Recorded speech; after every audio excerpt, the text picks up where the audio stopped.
In this video, we're going to talk about the entire future of South Park.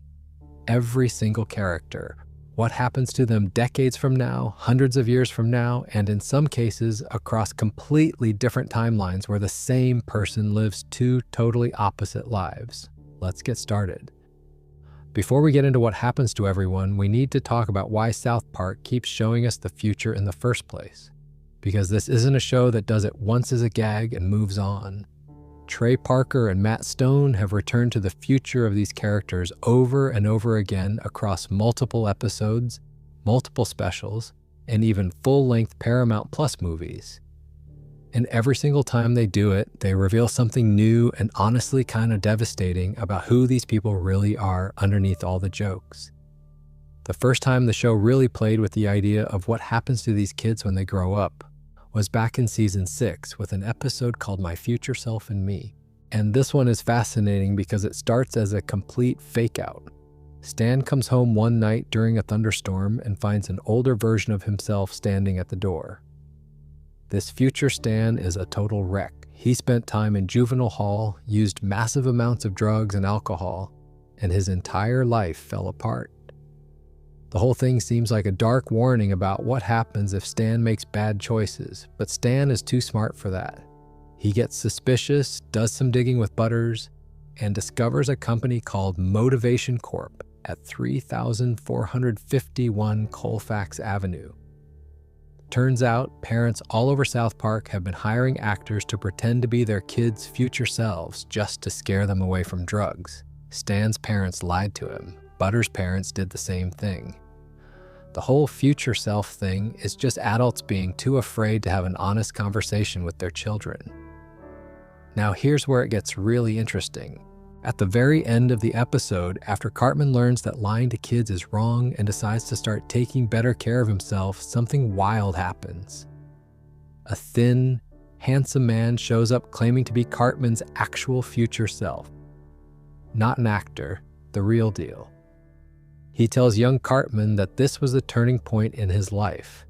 From this day forward, Cartman turns everything around and becomes the famous CEO of a time-traveling company. But Cartman doesn't believe him. After the whole Motivation Corp scam, he's convinced this is just another fake, so he vows to keep being lazy and terrible. And right there, in front of everyone, the handsome future Cartman transforms into an obese, slovenly mechanic and just says, "Oh, God damn it." Think about what the show is saying here. Cartman had a genuinely good future waiting for him, a successful, impressive life. But because he couldn't trust it, because the adults in his world had already proven they would lie to him, he rejected the one real chance he had. Cartman literally destroyed his own best future because the people around him had already destroyed his ability to believe in anything good. That's dark, and it's only the beginning of what South Park has to say about what happens to these characters. The second major window into the future comes in season 10 with the 2-part episode, Go God Go. And this one goes way further than anyone expected. Cartman, being Cartman, cannot wait 3 weeks for the release of the Nintendo Wii. He's pacing outside the store, losing his mind, unable to sleep, and eventually decides the only logical solution is to freeze himself so time passes instantly. He gets Butters to help him hike into the mountains and bury himself in the snow. But that night, an avalanche covers Cartman's frozen body completely. And Butters, terrified of getting in trouble, convinces his friend Dougie not to tell anyone. Cartman is lost for over 500 years. When he's finally unfrozen in the year 2546, Cartman doesn't care that everyone he's ever known is dead. He doesn't care that civilization has completely changed. He just wants to know where the Nintendo Wii is. And when they tell him the Wii doesn't exist anymore, that's when he gets upset. Not about his dead family, about a gaming console. That's Cartman in a nutshell. But the world he wakes up into is genuinely fascinating, and we'll get deep into that later. The third and most important future the show has ever explored comes from the Paramount Plus specials, South Park Post-COVID and South Park Post-COVID, The Return of COVID. These two movies take place roughly 40 years after the pandemic, and they show us in brutal detail what happened to every major character in South Park when they grew up. And honestly, some of it is heartbreaking, some of it is hilarious, and some of it is so morally complicated that fans are still arguing about it years later. What makes these specials so special, no pun intended, is that they give us two completely different timelines. A bad future where everything went wrong, and a good future where things get fixed. And the differences between what happens to each character in each timeline tells you everything about who they really are deep down. So here's what we're going to do. We're going to walk through every major character's future one by one. We'll start with the four boys, Stan, Kyle, Cartman, and Kenny, because their futures are the most detailed and the most emotionally heavy. Then we'll expand outward to Butters, the classmates, the parents, and finally the far future of the year 2546. By the time we're done, you'll have a complete picture of what South Park says happens to everyone in this little Colorado town when the jokes stop and real life takes over. So settle in, get comfortable, grab your pillow, close your eyes if you want to, and let's start with the character whose future might be the most tragic of all. The kid who was always supposed to be the normal one, the one who looked at all the craziness around him and just wanted things to make sense. Stan Marsh. Stan Marsh is the kid everyone relates to. He's the normal one. The one who looks at all the insanity happening around him and says what the audience is thinking. He's the moral compass that doesn't preach, the straight man who actually cares about doing the right thing. And because of all that, his future is probably the saddest thing the show has ever done. In the bad timeline, 40 years after the pandemic, Stan has moved away from South Park entirely. He lives in some anonymous city and works as an online whiskey consultant. Now think about that for a second. The kid who used to go on adventures with his best friends, who fought aliens and traveled through time and stood up to bullies, grew up to sit alone in an apartment rating whiskey on the internet. His only real companion is an Alexa hologram that talks to him, nags him about his schedule, and essentially functions as his entire social life. When Kyle calls him for the first time in years to tell him Kenny died, Stan's first instinct is to say there's nothing left for him in South Park and try to hang up. The Alexa actually has to guilt him into going back. The drive back to South Park tells you everything about what happened to this town and to Stan's soul. He passes by Kenosha Pass, where he tells his Alexa that he feels shitty. That's a callback to the show's present timeline where Stan sees the beauty in the world, and it means that 40 years later, the cynicism has fully taken root. He drives past palm trees because climate change has turned Colorado into something unrecognizable. Stark's Pond has nearly dried up. The Park County Police Station is closed down. South Park Elementary has been expanded into South Park Elementary Plus. The whole town is different, bigger, emptier, wrong. When Stan meets Kyle at a restaurant called Denny's Applebee's Max, we learn that the future doesn't even serve real meat anymore. Everything is sustainable insect protein. Stan sits across from his childhood best friend, the person he once shared everything with, and he can barely hold a conversation. When Kyle and Tolkien try to explain that Kenny was researching something important before he died, Stan mocks them. He says they should ask Jesus and Santa for help. He tells them they need to grow up. The kid who believed in everything has become an adult who believes in nothing. But the real tragedy of Stan's future is his family. And this is where things get genuinely devastating. Stan's parents, Randy and Sharon, were already having problems before the pandemic. Randy was obsessed with Integrity Farms, his marijuana business. Sharon wanted something different. When the pandemic hit and everything fell apart, their marriage collapsed completely. Sharon wanted a divorce. She asked for half of Integrity Farms, which was reasonable, but Randy refused. He wouldn't give up any of his precious farm.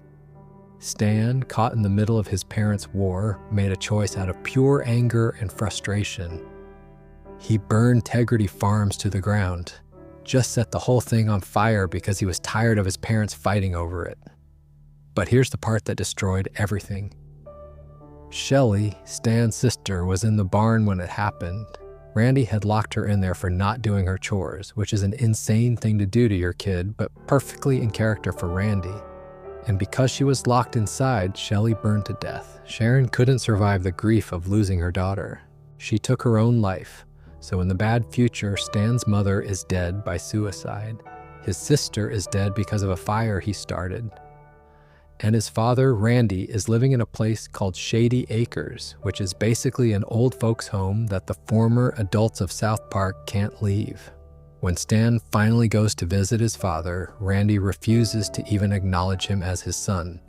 He blames Stan entirely for Sharon and Shelley's deaths. At a group sharing session with the other elderly residents, Randy publicly accuses Stan in front of everyone. And Stan fires back, blaming Randy for refusing to share the farm, for locking Shelley in the barn, for being so obsessed with marijuana that he destroyed his own family. The truth, of course, is that they're both responsible. Randy's selfishness and Stan's impulsiveness combined to create a tragedy that neither of them can undo. And 40 years later, they're still blaming each other instead of dealing with it. Stan has been drinking, not as a career, as a coping mechanism. When he needs to get into the morgue to inspect Kenny's body, he uses his whiskey inspection badge because it technically qualifies as a medical credential. The show is telling you that Stan's entire professional identity is built around his addiction. What really hurts about Stan's bad future is how preventable all of it was. Stan didn't become this person because he was born broken or because something inherently wrong with him came to the surface. He became this person because the people around him, his parents especially, failed to hold things together when it mattered. The pandemic didn't destroy Stan. His family's inability to communicate honestly is what did it. Randy wouldn't share the farm. Sharon couldn't get through to Randy. And Stan, a kid at the time, made a catastrophic decision because no adult in his life was modeling good decision-making. The show draws a direct line between childhood environment and adult outcomes. Stan's bad future isn't random. It's a consequence of every dysfunction we watch play out in the present timeline of the show, taken to its logical extreme. Every time Randy chose weed over his family, every time Sharon silently seethed instead of leaving, every time Stan had to be the reasonable one while the adults around him acted like children, it was all building toward this. Now, the good timeline is a completely different story, and it's beautiful. In the corrected future, Stan returns from a tour on Mars with the Space Force. He walks into a Christmas party at Denny's Applebee's Max, and he's greeted by Kyle, by Kyle's kids, and most importantly, by a still-living Sharon and Shelley. His mother is alive. His sister is alive. His family is whole. Wendy Testaberger returns from Harvard and promises to spend New Year's with Stan. He gets the girl, the career, the family, everything. The difference between the two timelines isn't that Stan made different choices as an adult. The difference is that in the good timeline, the boys' friendship never broke. In the bad timeline, Stan, Kyle, Cartman, and Kenny stopped talking to each other during the pandemic. They let their friendships die. And without those friendships acting as anchors, everyone drifted into their worst selves. In the good timeline, a Denver Nuggets game brings them back together, they apologize to each other, and that single act of reconnection ripples outward to fix everything else.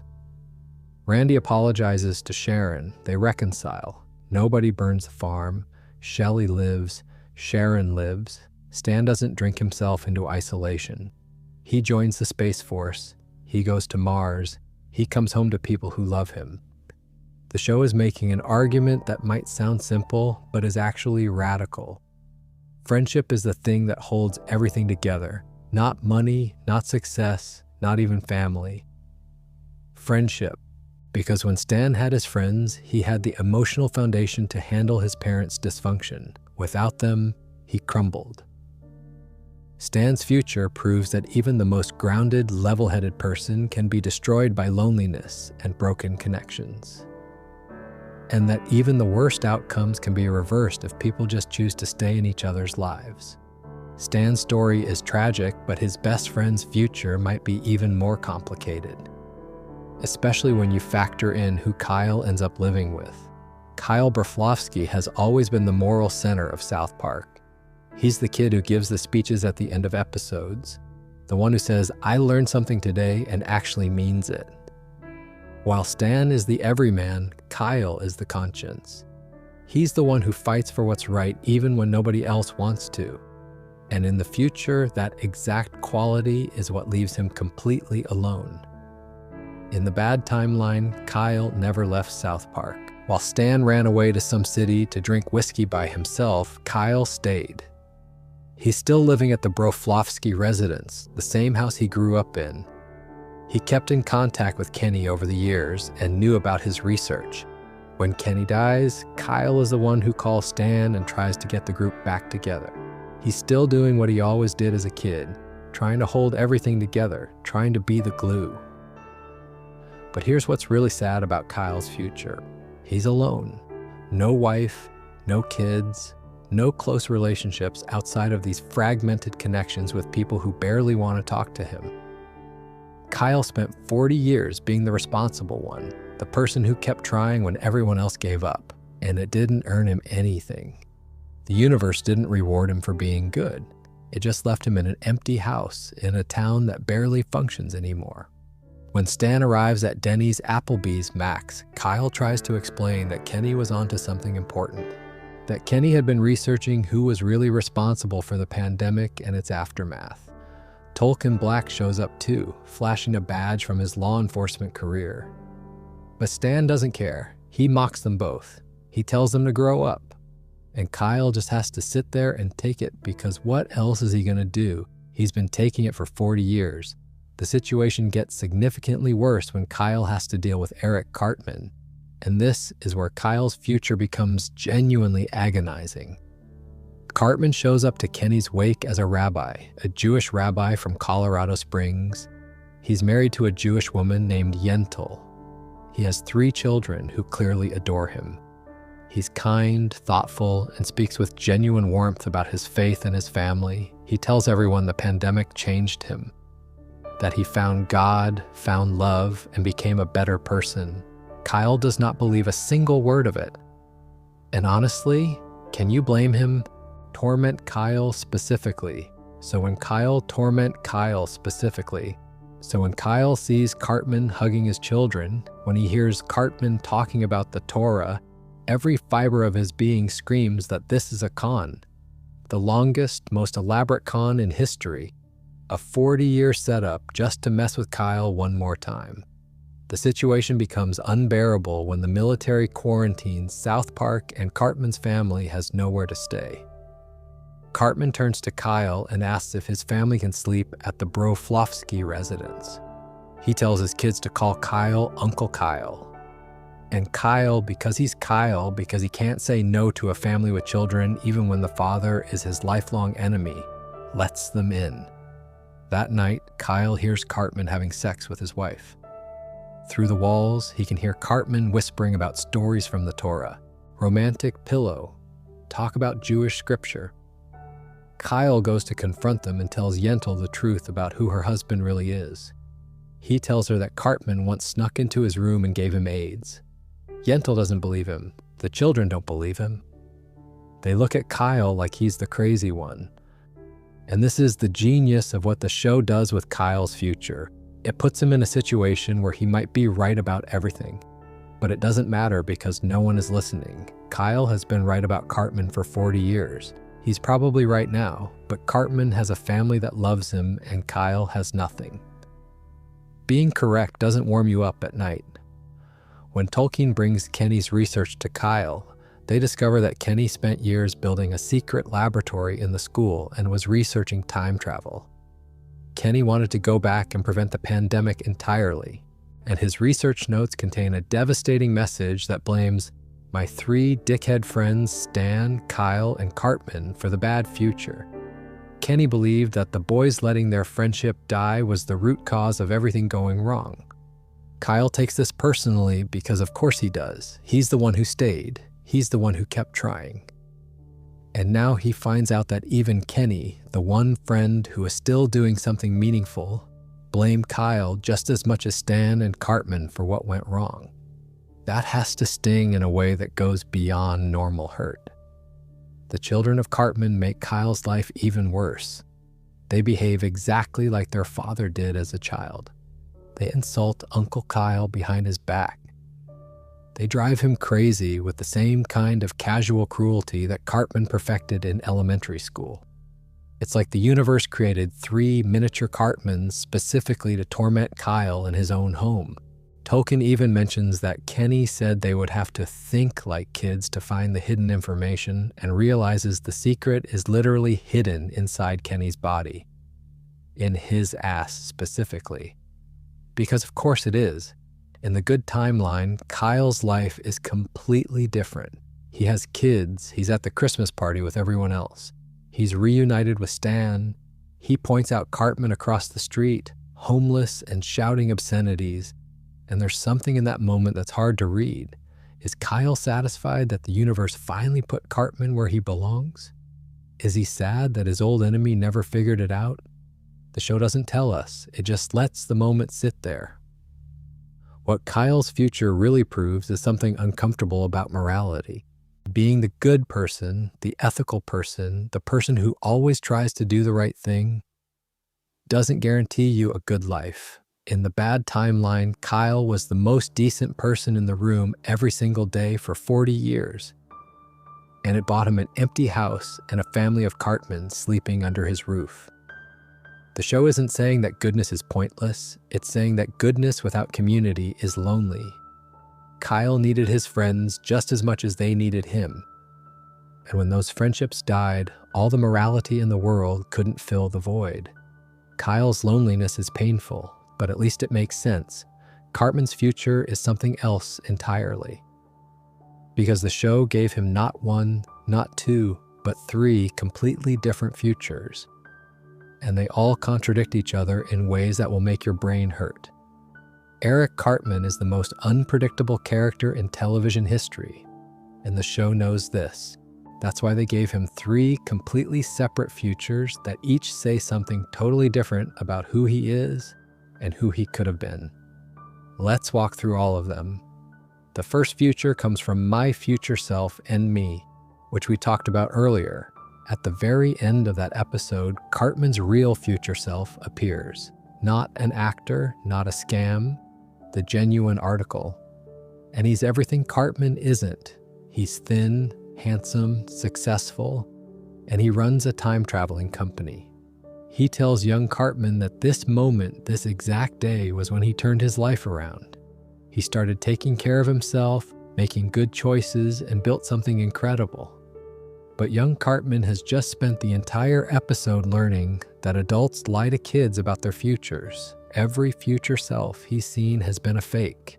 So when a real one shows up, Cartman can't tell the difference.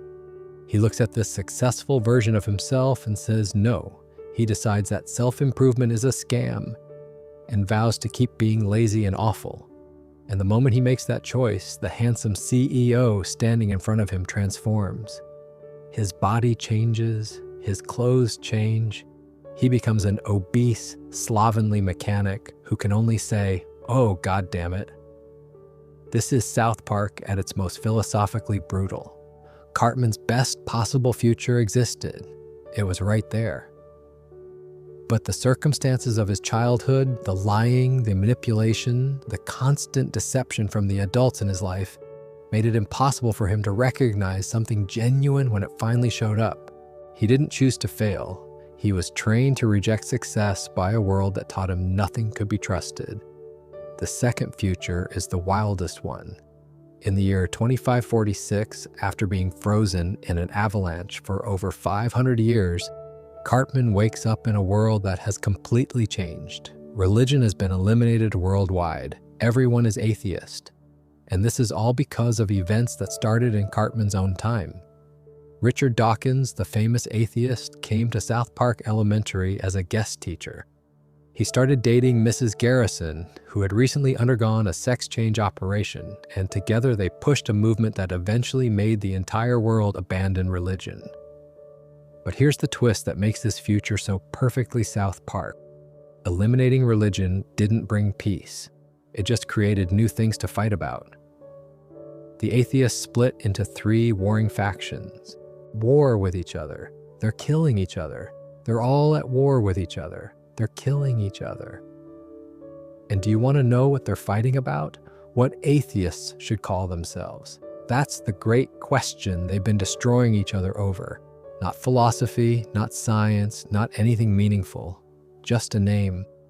Cartman doesn't care about any of this. He just wants a Nintendo Wii. He cooperates with whichever faction will help him get one, bouncing between the humans and the otters depending on who's offering the better deal.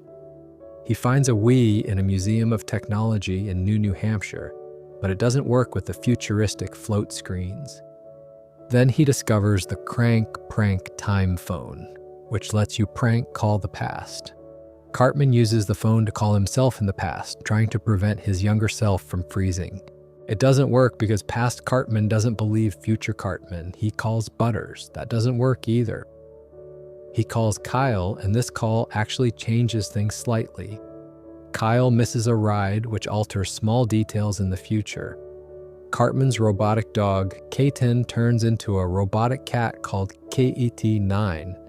His clothes change color, but the fundamental situation stays the same. The resolution comes when Cartman calls Mrs. Garrison via the time phone. Dawkins answers while they're having sex, and Cartman's conversation reveals that Garrison used to be a man. Dawkins is so disturbed by this that he immediately leaves. Mrs. Garrison calls him an atheist faggot and goes back to her old ways. Without the Garrison-Dawkins relationship, the global atheism movement never takes its extreme form. The 3 factions suddenly find themselves in the same room, having gotten rid of all their isms.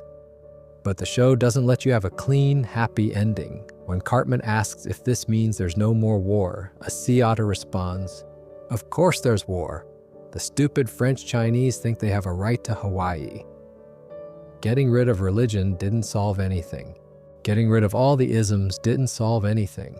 People just find new reasons to fight. The leaders tell Cartman that his purpose has been fulfilled, though neither Cartman nor the audience ever learns what that purpose actually was. He gets sent back to his own time and is told one final piece of wisdom. No single answer is the answer to everything. One of the most interesting moments in this future is the wise otter. During the massive 3-way battle, one otter stops and questions whether the war is truly just. He suggests that maybe believing in something supernatural could serve a social purpose. Maybe faith fills a need that logic alone can't address. After a brief moment of reflection from the others, the wise otter is immediately killed by a mob of his own kind. The show saying that even among the most rational beings in the universe, questioning the dominant ideology gets you killed. Now let's talk about Cartman's third future, the one that generated more fan debate than anything else the show has ever done. In the post-COVID specials, 40 years after the pandemic, Cartman is a Jewish rabbi. Rabbi Eric Cartman lives in Colorado Springs with his wife Yentl and their 3 children.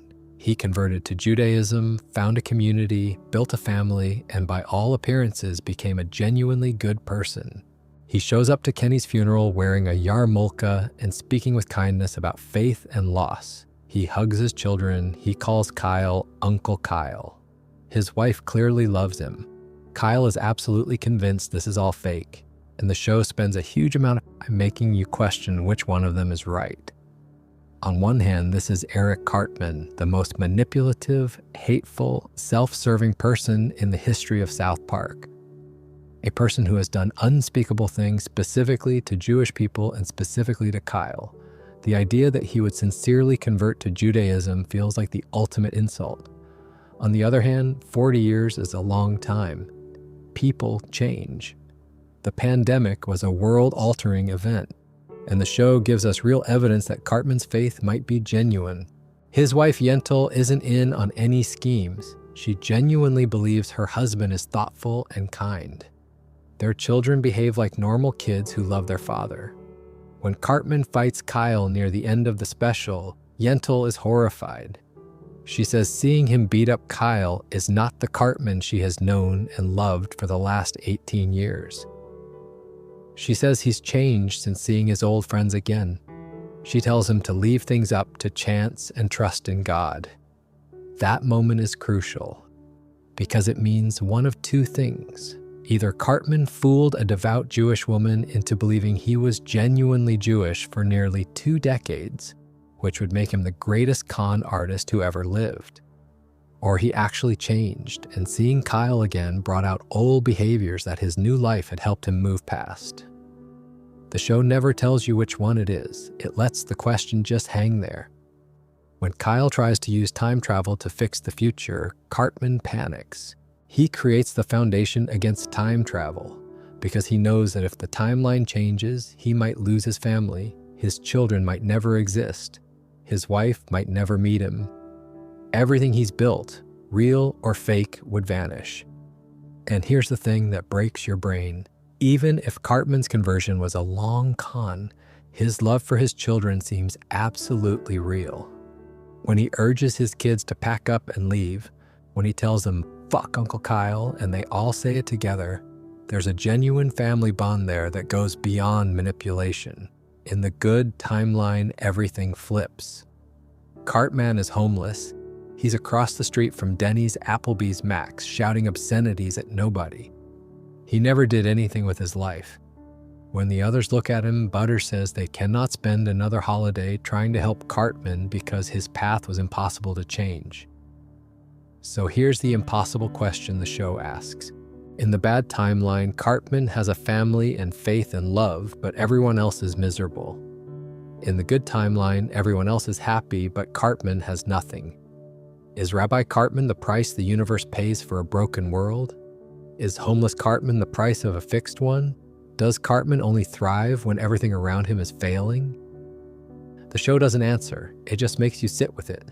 If Cartman's future is morally complicated, Kenny's is straight up heartbreaking. Because Kenny McCormick might be the most important person in the entire South Park universe, and nobody knew it until he was already dead. But before we get into Kenny, make sure you're subscribed to our channel so you don't miss anything. Kenny McCormick is the kid who dies. That's his thing. He dies in almost every episode of the early seasons, and nobody remembers it happened the next day. It's played for laughs. It's the show's signature gag. But what the post-COVID specials reveal is that Kenny's constant cycle of death and resurrection wasn't just a joke, it was training. Because Kenny grew up to become the only person in South Park who actually tried to save the world. In the bad timeline, 40 years after the pandemic, Kenny is known as Dr. Kenny McCormick. He's a famous, eccentric scientist and millionaire philanthropist. When Jimmy Valmer, now the host of Late Night with Jimmy in New York, hears that Kenny has died, he drops everything and books a flight back to South Park immediately. Kenny's death is national news. This is a man who mattered, a man who spent decades doing important work. But Kenny wasn't researching normal science, he was researching time travel. He had built a massive secret laboratory inside the McCormick Science Wing of South Park Elementary Plus, and he spent years trying to build a machine that could send someone back in time to prevent the pandemic from ever happening. His lab was funded in part by a mysterious figure called Victor Chaos, who turned out to be Butters Stotch. But we'll get to that later. Kenny's research led him to a devastating conclusion. In every single timeline, he calculated in every possible version of events, his father's friend Randy Marsh had sex with a pangolin and started the pandemic. There was no way to prevent that from happening. It was a fixed point. So Kenny pivoted. Instead of trying to stop the pandemic at its source, he decided to go back to the first day of vaccine availability. His plan was to change how people responded to the crisis, not the crisis itself. He wanted to fix the reaction, not the event. But the time travel attempt failed. The machine killed all of Kenny's lab assistants in the process. And Kenny himself died shortly after, supposedly from the COVID Delta Plus rewards program variant. Though the other characters suspect his death was actually related to his research and that the COVID diagnosis was a cover-up. Information. My closest friends will know information. My closest friends will know where to find him. The him refers to Victor Chaos Butters, who was Kenny's partner in the time travel project. And the relevant information was hidden inside Kenny's own body, specifically inside his body in the way that South Park likes to hide things inside bodies. The boys have to literally put their hand inside Kenny's corpse to retrieve a hard drive. Stan volunteers because Kyle and Cartman are bickering about who should do it, and Stan says he'll fix it like he always has to fix everything else. The hard drive contains a video message from Kenny, and this message is the emotional core of the entire post-COVID story. In the video, Kenny explains that he spent his whole life trying to fix their brochip. He calls Stan, Kyle, and Cartman his 3 dickhead friends, and says that after letting their friendship end during the pandemic, they became combative and pessimistic, and that their broken friendship is what caused the bad future. Kenny, the kid who nobody ever listened to because his voice was muffled by his hood, spent his entire adult life trying to repair a friendship that he wasn't even part of breaking. He just loved his friends enough to dedicate decades of scientific research to saving them from themselves. Think about what that means in the context of the show. Kenny has always been the forgotten friend, the poor kid who dies and comes back, the one whose face is barely visible and whose words are almost impossible to understand. But in the future, he becomes the most important person in the story, the one who sees the problem clearly, understands the solution, and works tirelessly to implement it, even though he gets 0 credit during his lifetime. Nobody knows what Kenny was doing until he's already dead. His sacrifice, like his death in the present timeline, goes unacknowledged until it's too late. The moment when the boys watch Kenny's video message and realize that they are the villains of their own story is one of the most powerful scenes South Park has ever produced. Stan, Kyle, and Cartman sit there stunned, watching their dead friend tell them that they ruined the future by giving up on each other.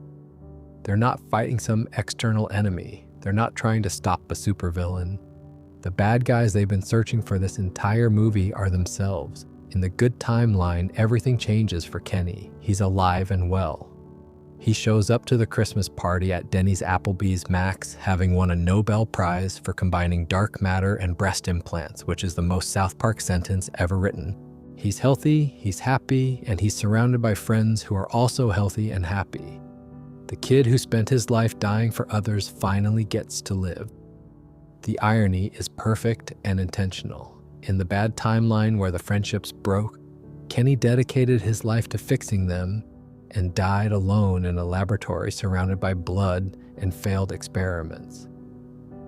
In the good timeline where the friendships held, Kenny didn't need to fix anything. He was free to just be a genius scientist who does weird research about dark matter and breast implants. The show is saying that Kenny's sacrifice only became necessary because his friends couldn't do the one thing he needed them to do: stay together. Kenny's future is ultimately a love story about friendship.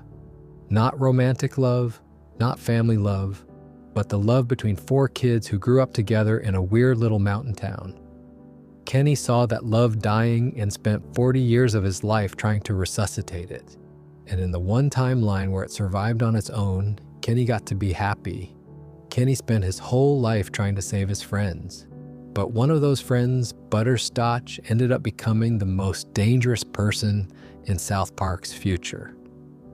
And his story might be the most disturbing of all. Butterscotch is arguably the most innocent character in all of South Park. He's the kid who gets grounded for everything. The kid who says, "Oh, hamburgers," when things go wrong. The kid who trusts everyone, believes everyone, and gets hurt by everyone because he simply can't imagine that people would be cruel to him on purpose. His parents are the worst. They ground him for breathing wrong. They tried to kill him once by drowning him in a car. They gaslight him constantly. And through all of it, Butters remains sweet and optimistic and trusting. So what happens when you take the most innocent character in the show and subject him to the worst possible version of parental neglect? You get Victor Chaos. In the bad timeline, Butters' parents went to see a movie one evening and never came home. They just left. They abandoned their child and never returned. And because Butters was grounded at the time, because Butters was always grounded, he stayed in his room. He waited. He followed the rules like he always did, and he kept waiting. For 16 years grounded in his room with no parents coming home. 16 years of isolation. 16 years of a child becoming an adult in a bedroom, waiting for permission to leave that was never going to come. By the time anyone found him, Butters wasn't Butters anymore. He was Victor Chaos. The warden at the South Park Mental Asylum Plus warns Stan and Kyle about Chaos before they visit. He says lives have been destroyed by his behavior. He explains that Chaos has been manipulating people from inside his cell for years, convincing visitors to make terrible financial decisions. When Stan and Kyle sit down across from him, Butters introduces himself as Vic and immediately tries to sell them on non-fungible tokens, NFTs. He launches into a sales pitch with the smooth confidence of a Wall Street predator, and you can see that something fundamental has changed inside this person. This isn't the Butters who said, "Oh, hamburgers." This is someone who learned that the only way to get attention, the only way to matter, the only way to never be abandoned again is to make yourself indispensable through manipulation. If Butters' parents wouldn't stay for love, maybe other people would stay for money. Victor Chaos doesn't form relationships, he creates dependencies. He doesn't ask for companionship, he sells people things they don't need and traps them in financial ruin so they have to keep coming back to him. The show reveals that Victor Chaos was actually Kenny's partner in the time travel research. He was listed throughout Kenny's notes as a right-hand man. He provided the capital that funded Kenny's experiments. This means that even in his broken state, some part of Butters was still trying to do good. He was still trying to help. But the way he helped was through financial manipulation, because that's the only language he knew anymore. He couldn't just give Kenny money because someone who genuinely wants to help. He had to invest in Kenny's project because that's what Victor Chaos does. He invests, he creates obligations, he turns kindness into transactions. When Cartman needs to stop Kyle from using time travel to change the future, he recruits Victor Chaos as muscle. Cartman sends Vic to physically stop Stan and Kyle from reaching the laboratory, but Stan and Kyle defeat him in the most perfectly modern way possible. They send both of their Alexa holograms at Vic to sign him up for Amazon Prime membership. The man who weaponized technology and finance against everyone around him gets taken down by his own tools being used against him. It's poetic justice. There's a moment during the asylum visit that's easy to miss but incredibly important. When Stan and Kyle hand Butters a piece of paper to write on, he uses that single piece of paper to escape the facility. He convinces a guard to invest in an NFT just by talking to him and showing him something on the paper. One conversation, one piece of paper, and Butters walks out of a mental asylum. That's how dangerous Victor Chaos has become. He can turn literally anything into a weapon of manipulation. The show draws a crystal clear line between Butters' childhood and his adult transformation. Every time his parents grounded him for no reason, they were teaching him that love is conditional and authority is arbitrary. Every time they punished him for things he didn't do, they were teaching him that the world is unfair and the only way to survive is to game the system. Every time they abandoned him emotionally while pretending to care, they were training him to fake connection while pursuing power.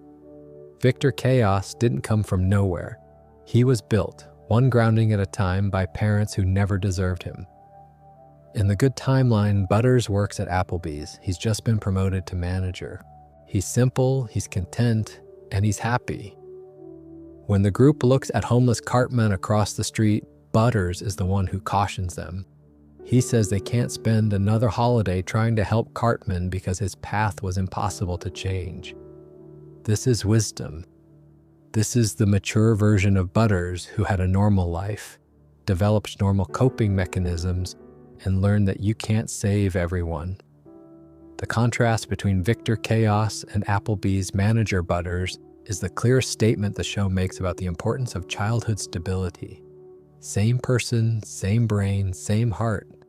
But one version was abandoned and left to rot in a bedroom for 16 years, and the other presumably had some version of normal human contact and structure. The difference between a financial predator in a mental asylum and a happy restaurant manager is just parenting. That's it. That's the whole lesson. Take care of your kids or they'll become Victor Chaos. Now that we've covered the 4 boys and butters, we've really only scratched the surface of the post-COVID specials. Because one of the things that makes these movies so impressive is the sheer number of characters they account for. This isn't a future that only focuses on the main cast and ignores everyone else. Trey Parker and Matt Stone went out of their way to show us what happened to almost every single member of the boys' 4th grade class. And the details are specific, thought through, and in many cases genuinely surprising. Some of them confirm exactly what you'd expect from these characters. Others completely subvert your predictions. So let's walk through every classmate one by one because honestly, some of these are wild. One of the best things about the post-COVID specials is how they account for nearly every classmate from the boys' 4th grade class. These aren't throwaway cameos either. Each character's future feels like a natural extension of who they were as kids. Some of them are exactly what you'd expect. Others are genuinely surprising. Let's start with Jimmy Valmer. Jimmy was always the kid with the crutches who wanted to make people laugh. He did stand-up comedy at school talent shows, he told terrible jokes with his stutter, and somehow made them funnier because of it. He was always the entertainer, the performer, the kid who understood that making people laugh was a form of power. In the future, Jimmy became the host of Late Night with Jimmy. He tapes his show from the Moderna Center in New York, which tells you something about how corporatized entertainment has become in this version of the future. When he learns that Dr. Kenny McCormick has died, Jimmy immediately insists on booking a flight back to South Park. He's the one who organizes Kenny's wake and brings the old classmates together. In a way, Jimmy became the adult version of what he always was as a kid, the guy who brings people together through performance and makes sure everyone shows up. In the good timeline, Jimmy is still doing comedy, but the show specifically mentions that he's doing politically incorrect comedy that everyone enjoys.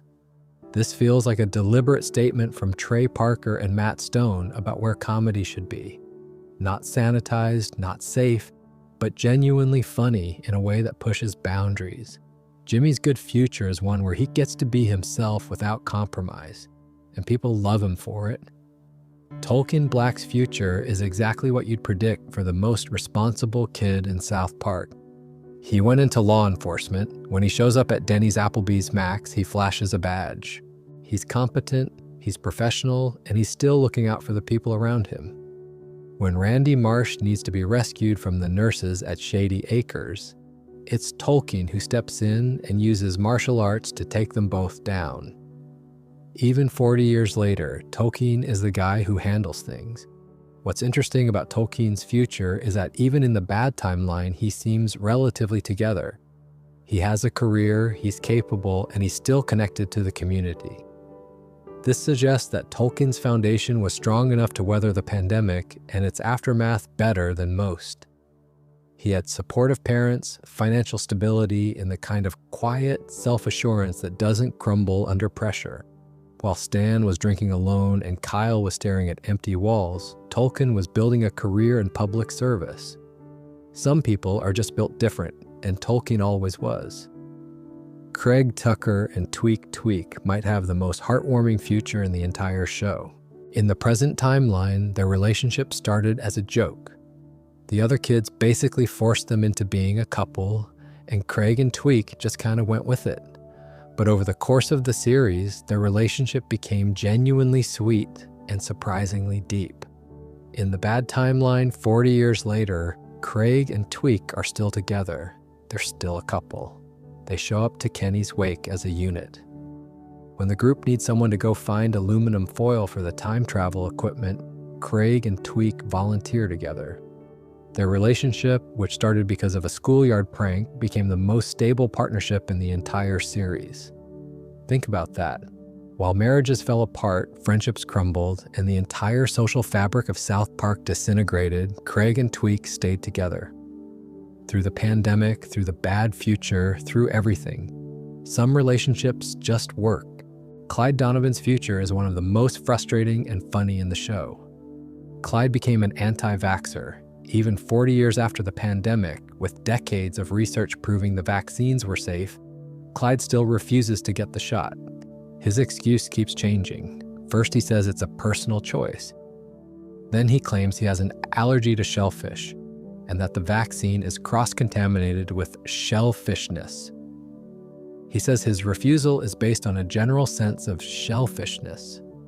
The wordplay is obviously ridiculous, and everyone around him knows it.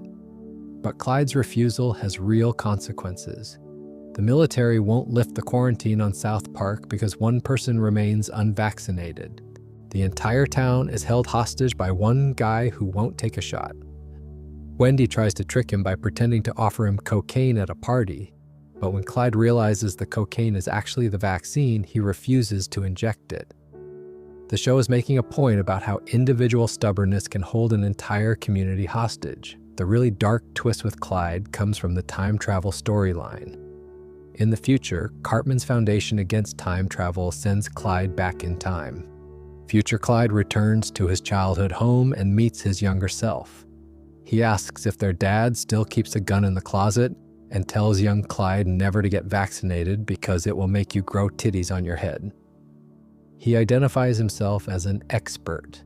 So Clyde's anti-vax stance in the bad future was caused by his future self traveling back in time and telling himself to be anti-vax.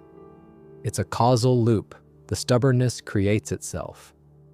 And it gets worse. Future Clyde shows up at the critical moment when the boys' friendship was breaking apart, armed with a gun intending to kill Kyle. The future Stan, Kyle, and Cartman have to intervene and threaten to vaccinate him to stop the assassination. Future Cartman ultimately shoots and kills Clyde to prevent him from murdering Kyle. One of the most laid-back, goofy kids in South Park's 4th grade class becomes a time-traveling assassin in the bad future. That's what fear and misinformation can do to a person. Wendy Testaberger's future deserves attention because in both timelines she comes out on top. In the bad timeline, she's married to a man named Darwin, and she's the one who takes charge when things go wrong at South Park Elementary Plus. She makes radio contact with outside help. She tries to organize the vaccination effort. She's the competent adult in a room full of people who can't get their act together. In the good timeline, Wendy returns from Harvard. She promises to spend New Year's with Stan.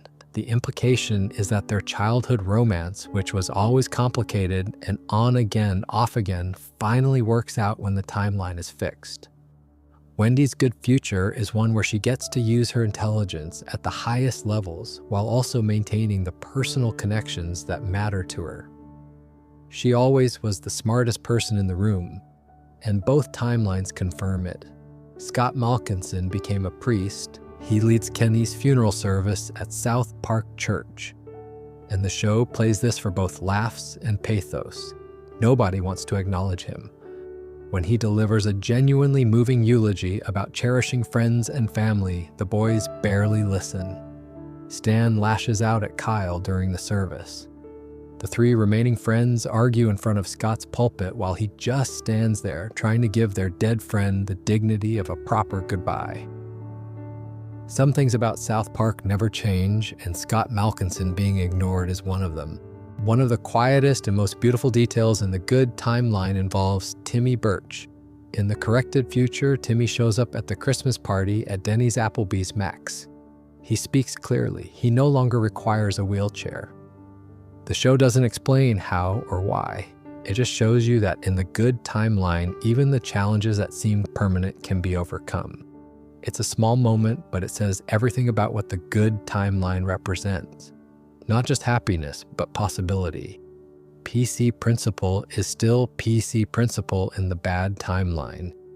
He's aged considerably, but he's still presiding over South Park Elementary Plus, still ordering lights out at 9 o'clock during the quarantine. The man who brought political correctness to South Park Elementary apparently never left. Some institutions are too stubborn to die, even when the world around them has completely fallen apart. Now, don't forget to subscribe to our channel if you're enjoying this. Let's keep going. The classmates all grew up in their own ways, but the adults of South Park, the parents and authority figures, their futures are where things get really dark. If the kids' futures in the bad timeline are tragic, the parents' futures are catastrophic. And at the center of all of it, like a wrecking ball made of marijuana and bad decisions, is Randy Marsh. Randy Marsh might be the most important character in understanding why the bad timeline exists, because in many ways, everything that went wrong can be traced back to him. The show doesn't even try to hide this. It puts the blame right on his doorstep and makes him live with it for 40 years. In the bad timeline, Randy lives at Shady Acres, which is basically an assisted living facility where the former adults of South Park have been placed. They can't leave. They're supervised, and Randy, the man who once ran a marijuana empire and thought he was the most important person in Colorado, is just another old man in a facility that won't let him go anywhere. When Stan finally visits him after years of estrangement, Randy's first move is to deny that Stan is his son. He refuses to acknowledge the relationship entirely. Then he goes on the offensive and blames Stan for murdering Shelley and driving Sharon to suicide. In a group sharing session with the other elderly residents, Randy publicly attacks Stan, airing their family tragedy in front of everyone. He doesn't care about the audience, he just wants someone else to carry the guilt. But here's the truth that comes out during their confrontation. Randy started the pandemic. He literally admits this. He had sex with a pangolin, and that act triggered the COVID-19 outbreak. He tries to deflect by saying China used him, that they wanted to weaken America by destroying its optimism and turning it into a superpower. He traces the blame back through a chain of events that includes Herbert Garrison's election as president, the pandemic itself, unspecified race wars, and somehow the release of the film Space Jam 2. He claims the world lost integrity, and that this loss of integrity allowed everything to collapse. What's fascinating about Randy's blame game is that he includes real systemic failures alongside completely absurd references. The election of an unqualified president, a global pandemic, racial tensions, these are all real things that can destabilize a society. But then he throws in Space Jam 2 and you remember that this is still South Park. The show mixing genuine social commentary with absurd comedy is what makes it work. Randy's speech about the collapse of civilization would be genuinely insightful if it didn't include a LeBron James movie as a key data point. The Tegrity Farms connection runs through everything. Randy created a special strain of weed that he believed could save everyone. A Tegrity weed special event strain that he'd hidden away for years. When he and Stan break out of Shady Acres and return to the burned-down remains of the farm, they discover that the cabinet where Randy stashed this miracle weed has been broken into. Someone stole it. Fresh footprints indicate it was taken recently. The only Tegrity left in the world was what was stolen, and some seeds that Randy had been keeping in his ass, because of course, that's where Randy Marsh stores backup marijuana seeds. Randy's haunted by the ghosts of his family. While searching the ruins of the farm, he sees hallucinations of Sharon and Shelley blaming Stan for the fire. Even in his own delusions, Randy can't face what he did. He projects his guilt onto his son. He weaponizes his dead wife and daughter's memory against the one family member who's still alive and still willing to talk to him. It's one of the most psychologically realistic things South Park has ever done with a character. People who refuse to accept blame don't just deny it, they actively reconstruct reality to make themselves the victim. Sharon Marsh's future in the bad timeline is brutal in its simplicity. She's dead. After the pandemic destroyed her marriage, she wanted a divorce. She asked for half of Tegrity Farms, which she had every right to. But Randy, consumed by his attachment to the farm and the identity he'd built around it, refused. Stan, stuck between two parents who couldn't resolve their conflict like adults, made the worst decision of his life and set the farm on fire. Shelley was locked inside the barn because Randy had punished her for not doing chores. She burned alive. And Sharon, unable to live with the loss of her daughter, took her own life. The show is ruthless about assigning blame here. Randy's selfishness created the conditions. Stan's impulsiveness created the catastrophe. But the underlying cause was the pandemic destroying a marriage that was already strained. Sharon and Randy were never the perfect couple. Throughout the series, their relationship was defined by Randy's selfishness and Sharon's exhaustion. The pandemic just accelerated what was already happening, and the children paid the ultimate price. Shelley Marsh barely exists as a character in the present timeline of the show. Destroys the entire Marsh family. Her death becomes the event that destroys the entire Marsh family. Her absence is more significant than her presence ever was. The show is saying that even the people we take for granted, even the siblings who annoy us and the family members we barely think about, leave a void when they're gone that can never be filled. The Stotch parents deserve their own mention even though they don't physically appear in the future specials. Their absence is the story. Chris and Linda Stotch went to see a movie one night and never came home. We don't know why. We don't know what happened to them. The show doesn't explain it because the explanation doesn't matter. What matters is the result. Their son was grounded in his room. He was following their rules. He was being good, the way they always demanded. And they left him there for 16 years. The Stotch parents' abandonment created Victor Chaos. The most dangerous person in the bad future exists because two parents walked out on their child. And the specificity of the detail makes it worse. They went to a movie. Not a war zone, not an emergency, not some dramatic event. A movie. They were doing something completely ordinary and they just didn't come back. The banality of it is what makes it so horrifying. The broader parent generation in the bad timeline is represented by Shady Acres. All the adults from the kids' childhood are there. They're old, they're contained, and they can't leave. The facility feels less like a retirement home and more like a prison for a generation that failed its children. Randy is there. The other parents are there. They share stories and assign blame and slowly age into irrelevance while the broken world they created continues to crumble around their children. The good timeline fixes almost everything for the parents. Randy makes a final toast at the Christmas party. Sharon is alive, Shelley is alive. The family is whole. Randy distributed the post-COVID weed special for free throughout the town, and it functioned almost like a vaccine for broken relationships. People forgave each other, marriages reconciled, the social fabric healed. Randy even gets to say he found tegrity, the integrity and decency that he'd been branding and selling for years without actually possessing. The narrator of the Good Timeline's ending says, "Weed can't solve all of your problems, but tegrity can."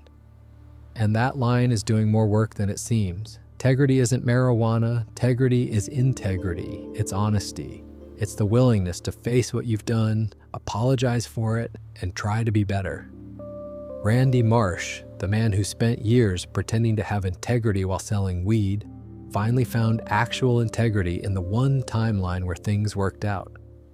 The product was never the point, the character quality was. The parents' futures in South Park are the show's most damning commentary. The adults who were supposed to protect, guide, and nurture the next generation failed at every level. They lied about drug use instead of being honest. They prioritized personal obsessions over family stability. They abandoned their children literally and figuratively. And the future those children inherited was a direct result of every failure the adults committed. The bad timeline isn't a punishment from the universe, it's a consequence of parenting. We've now covered what happened to almost everyone in South Park's future. But there's one more future the show explored that's completely different from everything we've talked about. A future 500 years from now. A future where religion no longer exists. Sea otters have evolved to become super intelligent. and 3 warring factions of atheists are trying to destroy each other over the most trivial question imaginable. The Go God Go episodes are some of the most ambitious South Park has ever attempted. They take place over 500 years in the future. They involve 3 warring civilizations, a species of hyper-evolved sea otters, time travel paradoxes, and at the center of all of it, one kid who just wants to play a video game. It's ridiculous, it's brilliant, and it's actually one of the most thoughtful things the show has ever said about human nature. To understand the future of 2054-60, you have to understand how it was created. Back in the present timeline, Mrs. Garrison was forced to teach evolution to her class even though she thought it was, in her words, bullcrap. She went on to give one of the most legendarily bad explanations of evolution in television history, describing it as a series of retarded babies having butt sex with squirrels until humans showed up. It's absolutely insane and completely in character for her. Meanwhile, Principal Victoria brought in Richard Dawkins as a guest teacher to actually teach evolution properly. Dawkins and Garrison initially clashed, but then Dawkins expressed admiration for Garrison and asked her on a date. They hit it off. They started dating. And then they started sleeping together. This is important because Mrs. Garrison had previously undergone a sex change operation, meaning Dawkins was sleeping with a transgender woman without knowing it. The Dawkins-Garrison relationship became the catalyst for a worldwide atheism movement. Together, they pushed the idea that religion was stupid and that logic and reason should replace faith. Garrison added her own twist to the philosophy. She maintained that logic and reason aren't enough. You also have to be a dick to everyone who doesn't think like you. This aggressive, confrontational approach to atheism spread across the globe and eventually eliminated all religion entirely. But eliminating religion didn't create utopia. It created 3 warring factions: the Unified Atheist League, the United Atheist Alliance, and the Allied Atheist Alliance. The first 2 are composed of humans. The third is a civilization of super-intelligent sea otters who evolved over the 500 years between Cartman's time and the future. These 3 groups are locked in a devastating war, destroying cities, setting traps, and killing each other with advanced technology. And here's the punchline. They're fighting over what to call themselves. The great question that the 3 factions can't agree on, the thing they're willing to exterminate each other over, is literally just their group name. Should atheists be called the Unified Atheist League or the United Atheist Alliance? Or should they follow the otters and go with Allied Atheist Alliance? That's it. That's the war. Naming conventions. The show is making a point so sharp it almost draws blood. Religion didn't cause human conflict. Human nature causes human conflict. Religion was just one of many excuses people used to fight each other. Remove religion from the equation and people will immediately find something else to kill each other over, even something as meaningless as what they should call their group. The problem was never faith or lack of faith. The problem is that people would rather be right than be at peace. Cartman wanders through this insane future caring about none of it. He's cooperating with whoever will help him find a Nintendo Wii. When the Unified Atheist League unfreezes him, he helps them because they promise to take him to a museum where a Wii might be stored. When the United Atheist Alliance kidnaps him, he cooperates with them too. And when the Allied Atheist Alliance, the Otters, declare war to claim Cartman as the time child, he barely registers the significance. He's the most important person in a 500-year conflict, and all he cares about is gaming. The Sea Otters are one of the show's best inventions. They're super intelligent. They've built a civilization. They revere Richard Dawkins as a founding figure.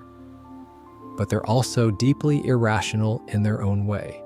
They object to humans illogically cutting down trees to make tables instead of just eating off their tummies. This line is perfect because it shows that even the most intelligent beings create arbitrary beliefs that they treat as universal truths. The otters think eating off tables is illogical. Humans think it's normal. Neither is more rational than the other. They're both just cultural preferences masquerading as logic.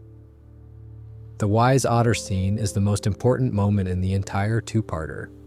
During the massive three-way battle between the factions, one otter stops fighting and asks a question nobody else is willing to ask. He suggests that maybe the war isn't just. He implies that perhaps believing in something supernatural could serve a social purpose. Maybe faith fills needs that pure reason can't address. Maybe there's room for both logic and belief. After a brief silence where the other otters seem to actually consider this, they murder him.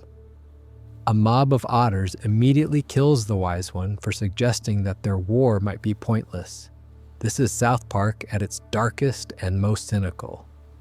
The one being in the future who has a genuinely nuanced perspective, who sees past the binary of religion versus atheism, who understands that humans and otters need both reason and meaning, gets executed for it. The message is clear. Societies don't want nuance. They want certainty.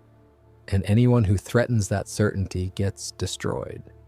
Cartman's time phone adventures add another layer to the far future's commentary on change and consequence. When Cartman uses the crank-prank time phone to call himself in the past, he tries to prevent his younger self from freezing. But past Cartman doesn't believe future Cartman. When he calls Butters, Butters doesn't believe him either. When he calls Kyle, Kyle also doesn't believe him. But this call to Kyle causes Kyle to miss a ride, and this tiny change ripples through the next 500 years. Cartman's robotic dog, K10, changes into a robotic cat called Kiet9. His clothes change. Small details shift. The butterfly effect is real, but the fundamental problems remain unchanged. You can alter the specifics of the future, but you can't alter human nature by making phone calls. The resolution comes when Cartman does something actually clever for once. He calls Mrs. Garrison using the time phone. Dawkins answers while they're in bed together, and through the conversation, he discovers that Garrison had a sex change. Dawkins is horrified. He immediately leaves. Mrs. Garrison responds by calling him an atheist faggot and abandoning the atheism movement entirely. Without the Garrison-Dawkins partnership pushing aggressive atheism, the global movement takes a different shape. The three factions suddenly find themselves in the same room. They didn't get rid of religion per se, but of all their isms. You'd think this would fix everything. But when Cartman asks if there's no more war, a sea otter immediately responds, "Of course there's war. The stupid French-Chinese think they have a right to Hawaii." The show refuses to give you a happy ending. Even when you solve one problem, new ones emerge. Even when you eliminate the specific ideology causing conflict, the conflict finds new fuel. War isn't caused by ideas, it's caused by people. And as long as people exist, they'll find reasons to fight. The leaders of this revised future tell Cartman that his purpose has been fulfilled. But nobody, not Cartman and not the audience, ever learns what that purpose was. He's sent back to his own time with one piece of advice. No single answer is the answer to everything. Remember to be patient, his mother tells him when he arrives back in front of the game store. And for once, Cartman accepts it. That final lesson is the thesis of the entire Go God Go storyline. No single answer is the answer to everything. Religion isn't the answer. Atheism isn't the answer. Science isn't the answer. Faith isn't the answer. No ideology, no philosophy, no system of belief can solve every problem or prevent every conflict. The best you can do is be patient, be humble, and accept that the world will always be more complicated than any single framework can contain. 500 years into the future and people are still fighting over names and labels. 40 years into the future and the boys still can't keep their friendship together.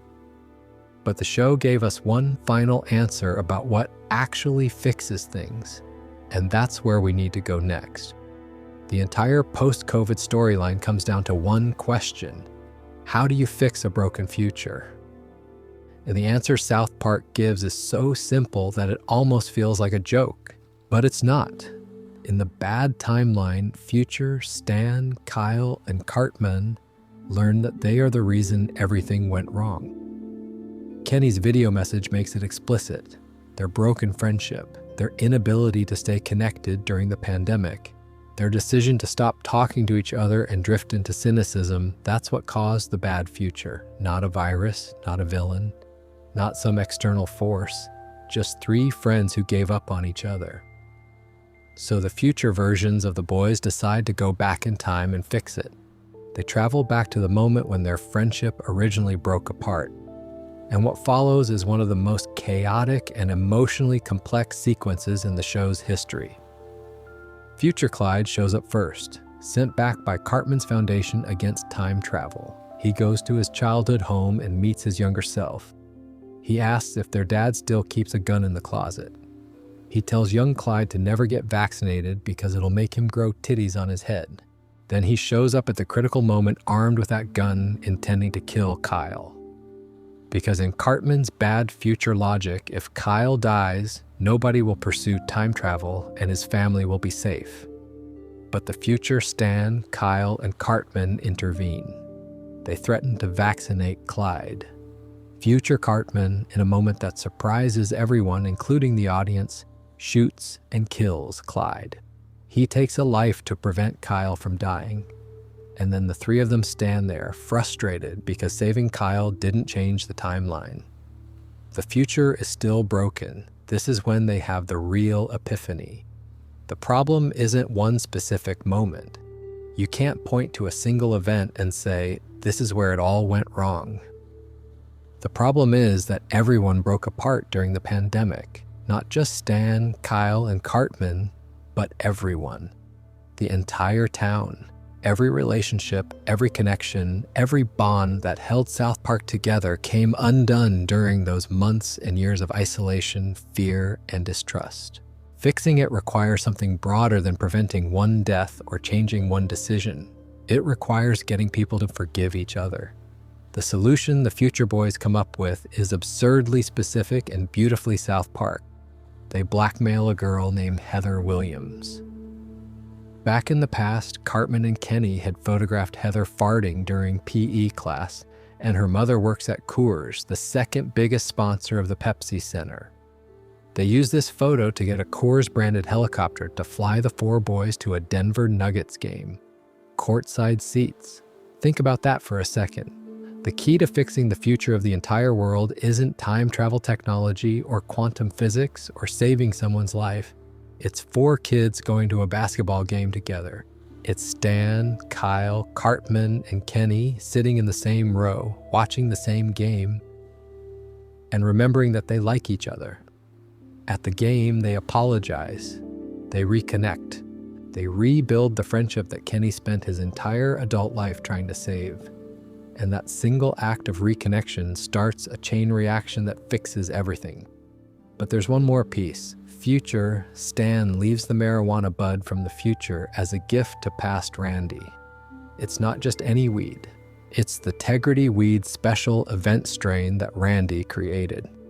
Past Randy receives it, sees its potential, and does something he almost never does. He apologizes to Sharon.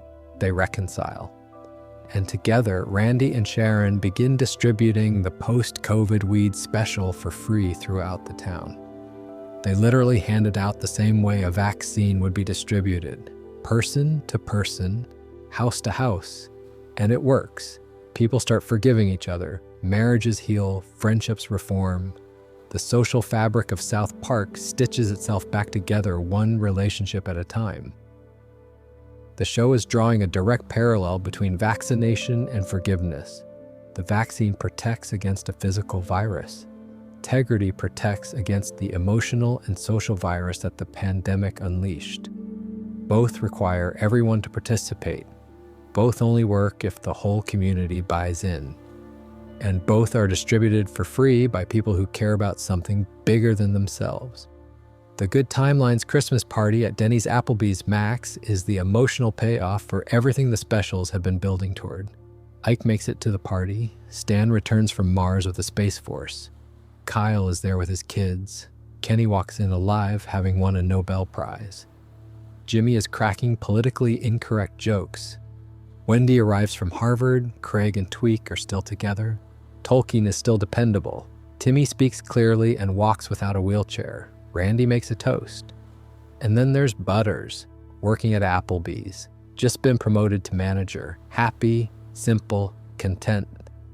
The kid who became Victor Chaos in the bad timeline is just a regular guy with a regular job in the good one. When someone suggests they should help Cartman, who's homeless across the street shouting obscenities, Butters shakes his head. He says they can't spend another holiday trying to help Cartman. His path was impossible to change. That line about Cartman is the most debated moment in the entire post-COVID saga. In the bad timeline, Cartman had a family, he had faith, he had love, he had children who adored him. He was, by every external measure, a good person. In the good timeline, he's nothing. He's screaming at strangers from the sidewalk. He never did anything with his life. The show refuses to tell you whether Rabbi Cartman was genuine. It refuses to tell you whether the bad timeline's Cartman actually found redemption through Judaism, or whether it was all a 40-year con. Instead, it gives you two versions of the same person and asks you to sit with the paradox. If fixing the future means Cartman loses everything, was his family in the bad timeline real, or was it a symptom of the disease? If the good timeline produces a happy world but a miserable Cartman, does that mean Cartman can only thrive in dysfunction? There's a reading of the post-COVID specials that's almost too dark to voice. In this reading, Cartman genuinely changed. He truly became a good person, his wife loved him, his children loved him. And the good timeline erased all of that because the universe of South Park fundamentally cannot allow Eric Cartman to be happy. His joy is incompatible with everyone else's. For the world to work, Cartman must fail. And that's not justice. That's just the universe being cruel. But there's another reading that's equally valid. In this version, Rabbi Cartman was always a con, the longest, most elaborate manipulation in history. Every prayer, every family dinner, every Torah study session was just Cartman playing a character to torment Kyle from across the state. And the good timeline, by stripping away the con, reveals who Cartman always was underneath. A selfish, loud, abusive person who screams at strangers because he has nothing genuine inside him. The show gives you both readings and refuses to resolve the tension. And honestly, that might be the most realistic thing it's ever done. Because real people are like this too. You look at someone who seems to have changed, who seems to have found faith or love or meaning, and you can never be completely sure if it's real. You want to believe in redemption, but past behavior creates doubt, and that doubt lives forever, no matter how many years pass or how many children someone has. The narrator's final line in the good timeline is, "Weed can't solve all of your problems, but tegrity can." Tegrity, spelled with the trademark spelling, means integrity. It means being honest with yourself and others. It means facing your mistakes instead of running from them. Randy Marsh, the man who spent years selling fake integrity in the form of marijuana, finally stumbled into real integrity in the one timeline where things worked out. And he shared it freely instead of charging for it. The entire post-COVID story, when you strip away the comedy and the absurdity and the South Parkness of it all, is about one idea. The future isn't determined by events, it's determined by relationships. The pandemic didn't ruin the future, a broken friendship did. Time travel didn't fix the future, a basketball game did. The secret formula wasn't scientific, it was emotional. 4 kids saying sorry to each other at a Nuggets game changed the trajectory of human civilization. That's either the most optimistic or the most naive thing any show has ever said. And the beauty of South Park is that it's both. The show believes in the power of friendship and connection while simultaneously acknowledging that people are petty, selfish, and incapable of sustained goodness. The good timeline is possible but fragile. The bad timeline is likely but fixable. The truth lives somewhere between hope and cynicism, and the show trusts its audience to find it there. Now that we've walked through the big picture of both timelines and every major character's fate, let's go deeper into some of the details that make South Park's vision of the future so rich.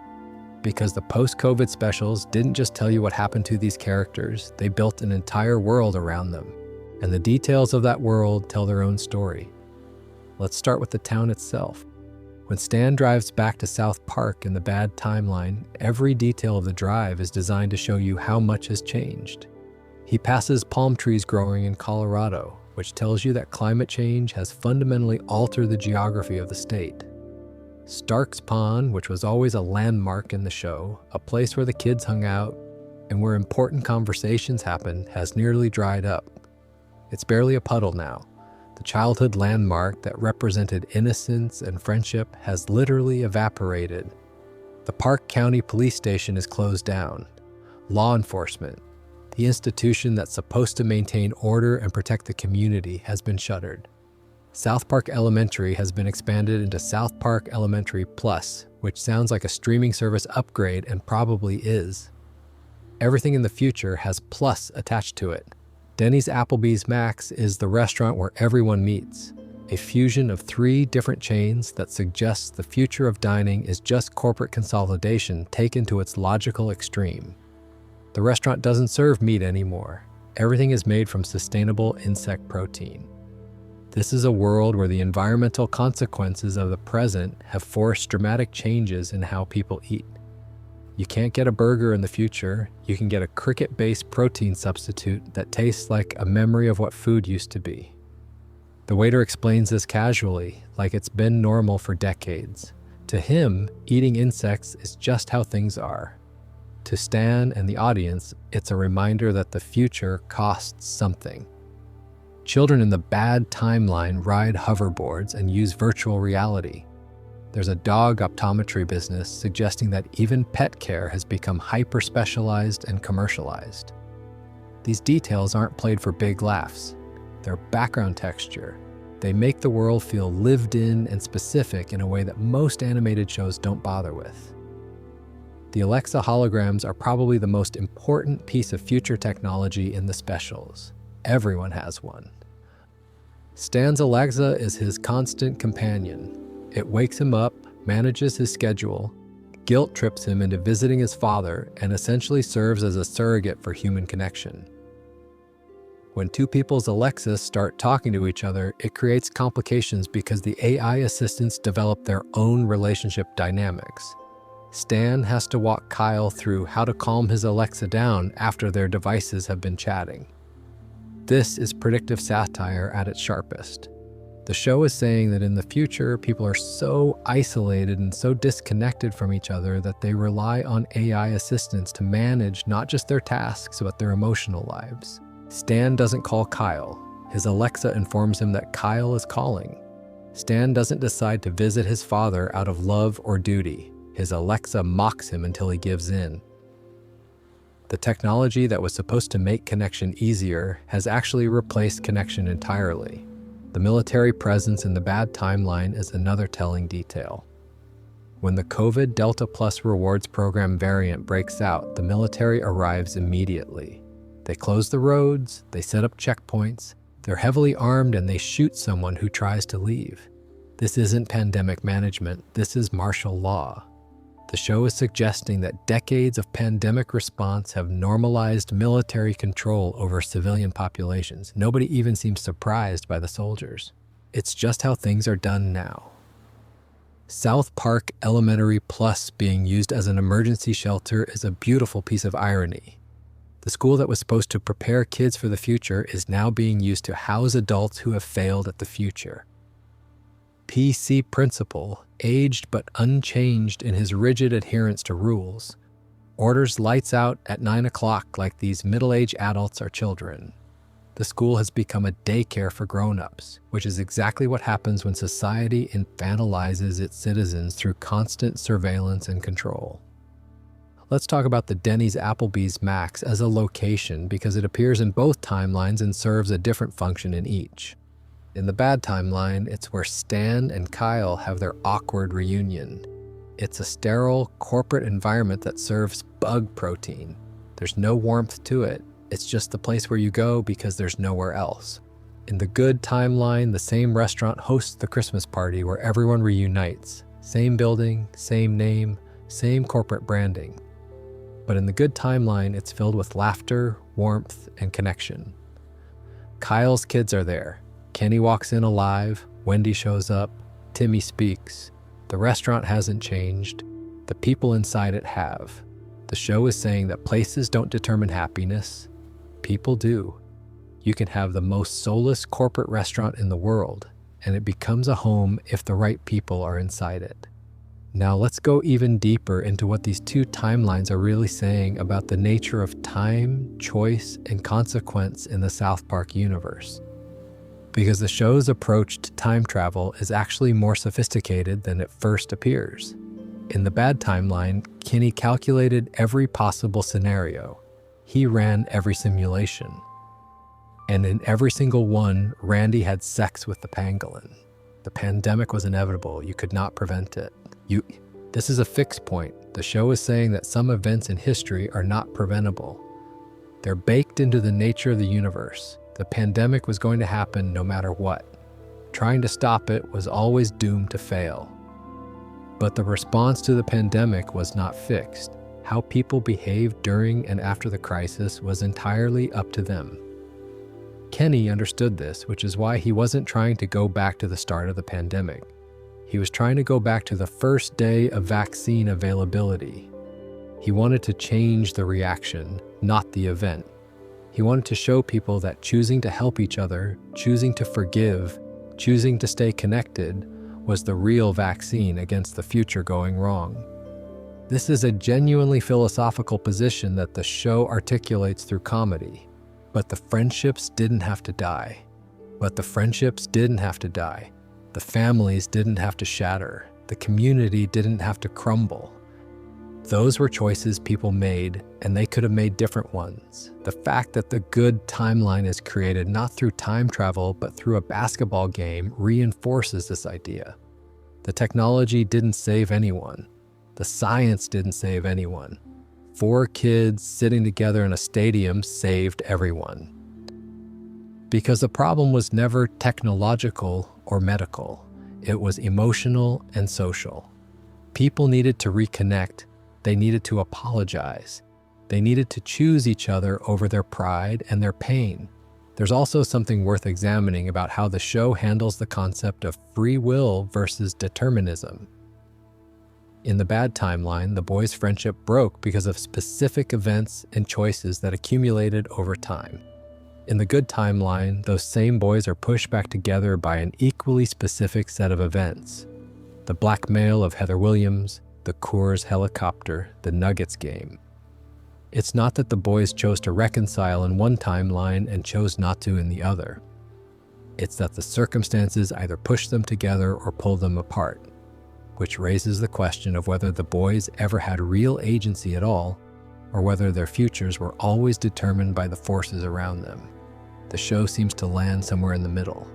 The circumstances matter. Having someone push you toward reconciliation matters.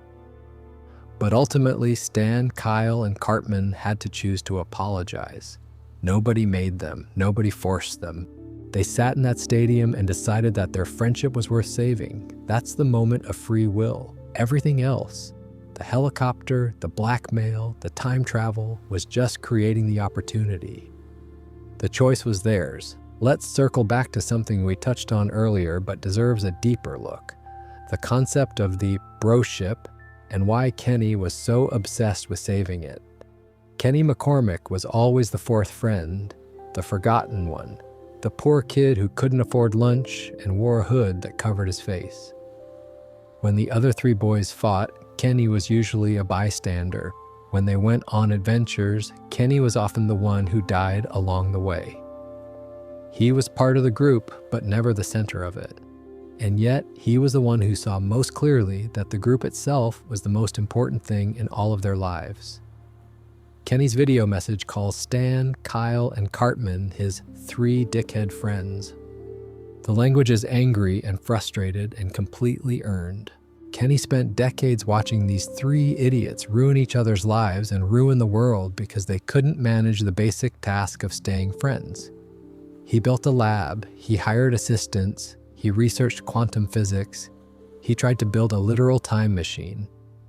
All because three people wouldn't return each other's phone calls. There's a reading of Kenny's character where his constant deaths in the present timeline prepared him for this. He died over and over and over again, and each time he came back, he experienced impermanence on a daily basis.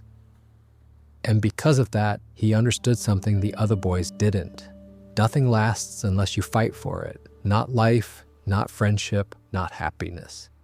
Everything ends unless someone makes the active choice to keep it going. Kenny chose to keep the friendship going. He was the only one who did, and it killed him. In the good timeline, Kenny doesn't need to sacrifice himself because the friendship survived on its own. He gets to just be a guy.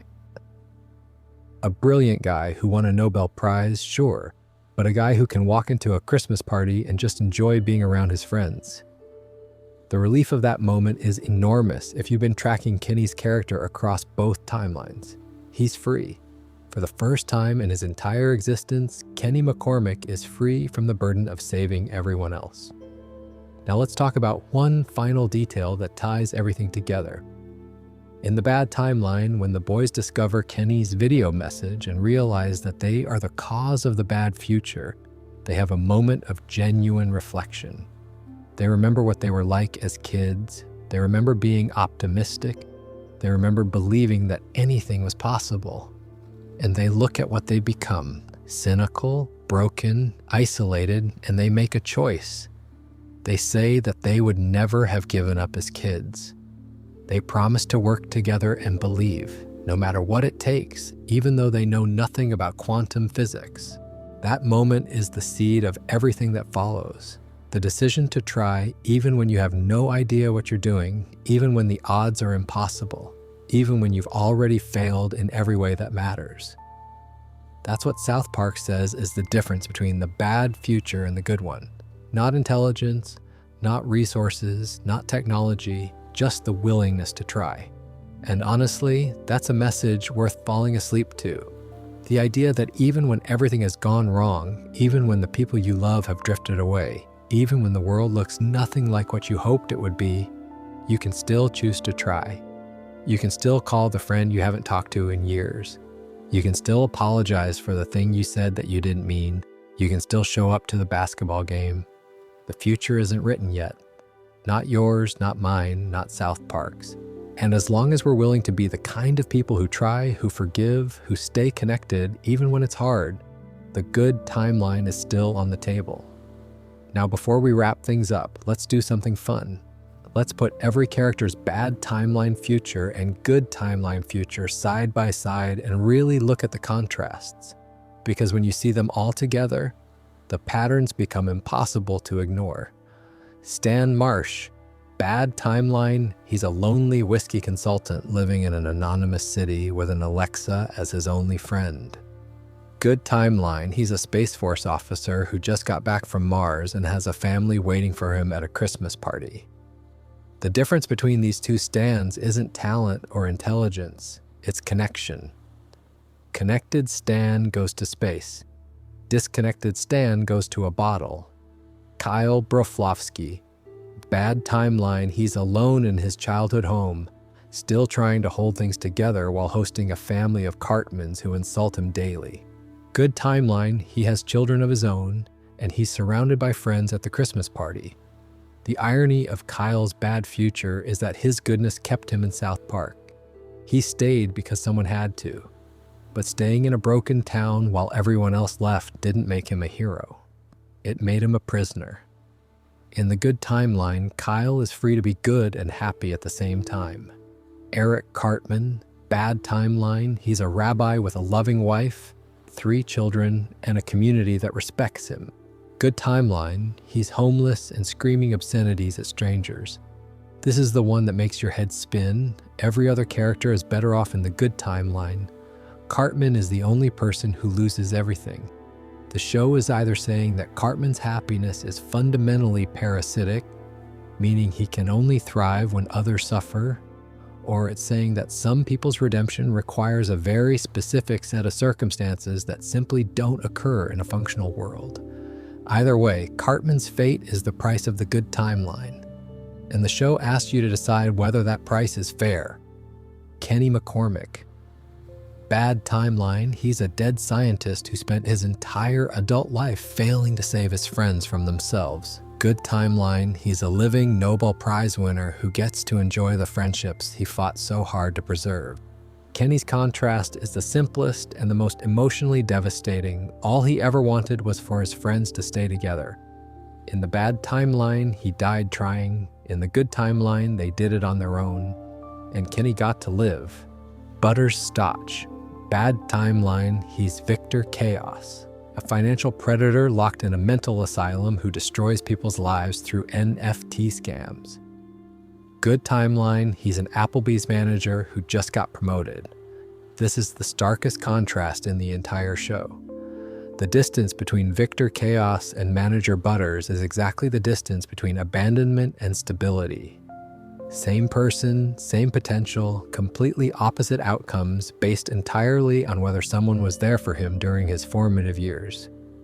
Jimmy Valmer, bad timeline, he's a late-night host who's still functioning professionally but has lost the personal connections that give life meaning. Good timeline, he's still a comedian but he's doing politically incorrect comedy surrounded by people who love him. Jimmy's contrast is more subtle than the others, but it's there. In both timelines, he's successful. But in the good one, his success has warmth behind it. Tolkien Black. In both timelines, Tolkien seems relatively fine. He has a career in law enforcement, and he's competent and reliable in both versions of the future. This suggests that Tolkien's personal foundation was strong enough to survive even the bad timeline's dysfunction. Some people are built on bedrock, and Tolkien's family gave him that. The good timeline just gives him better people to be around. Craig and Tweak, together in both timelines. Their relationship is apparently indestructible regardless of which future unfolds. While every other relationship in South Park crumbled under the weight of the pandemic and its aftermath, Craig and Tweak held on. The joke relationship that the school forced them into became the most durable partnership in the show. There's a genuine sweetness to the idea that the one couple nobody took seriously turned out to be the one nobody could break. Wendy Testaberger. Married to Darwin in the bad timeline, coming back from Harvard in the good one. In both versions, Wendy is accomplished and capable. But in the good timeline, she gets to be with Stan. Their childhood romance, which was always messy and complicated and interrupted by everything from jealousy to Cartman's interference, finally gets its happy ending when the timeline is fixed. Wendy's good future suggests that even the things that seem permanently broken can heal if the conditions are right. Clyde Donovan, anti-vaxxer in the bad timeline, presumably normal in the good one. Clyde's arc is a cautionary tale about how misinformation creates real damage. His future self traveled back in time and told him not to get vaccinated, which means Clyde's stubbornness was literally self-inflicted. He became his own worst enemy by following the advice of someone who was also him. It's a perfect loop of self-destruction. Scott Malkinson, a priest in both timelines presumably. The kid nobody listened to grew up to be the adult nobody listened to. Scott's future is played for laughs, but there's a sadness beneath it. He chose a profession dedicated to helping others process life's biggest moments, and his former classmates still treat him like background noise.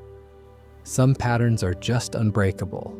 Timmy Birch only appears in the good timeline, where he speaks clearly and no longer needs a wheelchair. This detail is never explained, which makes it more powerful. The good timeline doesn't just fix relationships, it fixes everything. Even the challenges that seem like permanent fixtures of someone's life can be overcome when the world around them is functioning properly. Timmy's transformation is the quiet miracle of the good timeline, the detail that makes you believe this version of the future is genuinely better, not just different. Randy Marsh. Bad timeline, he's a paranoid old man in a nursing home who denies his son's existence and blames everyone else for the collapse of his family. Good timeline, he makes a toast at a Christmas party surrounded by a family that survived intact. Randy's contrast is the most morally loaded because he arguably caused the most damage. He started the pandemic, he refused to share the farm, he locked Shelley in the barn. And yet, in the good timeline, he gets forgiveness. He gets his wife back. He gets to make a toast. The show is saying that even the person who caused the most harm deserves a chance at redemption if they're willing to find integrity. Sharon Marsh, dead by suicide in the bad timeline, alive and present in the good one. Sharon's future is the most brutal binary in the show. There is no middle ground for her. She's either alive or she's not. The fact that her survival depends entirely on whether Randy can find it in himself to share and apologize tells you everything about how the show views the power dynamics in their marriage. Sharon's life is literally in Randy's hands, and he doesn't even know it. Shelley Marsh, dead in a fire in the bad timeline, alive in the good one. Shelley's death is the event that breaks the Marsh family permanently. It's caused by a chain of decisions that involves every member of the family. Randy locked her in the barn. Stan set the fire. Sharon couldn't survive the grief. Shelley is the innocent victim at the center of a family implosion that nobody intended. Her survival in the good timeline is the baseline requirement for the Marsh family to function. Without Shelley, everything falls apart. Now let's zoom out and talk about what all of these futures mean when you put them together. Because South Park isn't just telling individual character stories.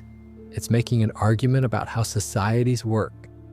The bad timeline is what happens when people choose isolation over connection, pride over forgiveness, and self-interest over community.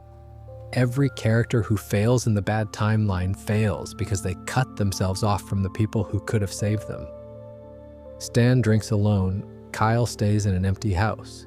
Cartman builds a family that may or may not be real. Kenny works himself to death in a lab.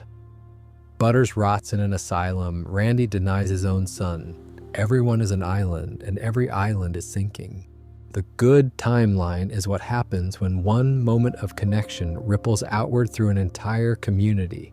4 boys apologize to each other at a basketball game, and somehow that leads to Randy apologizing to Sharon, which leads to Tegrity weed being distributed for free, which leads to the entire town forgiving each other, which leads to a future where people have careers and families and happiness.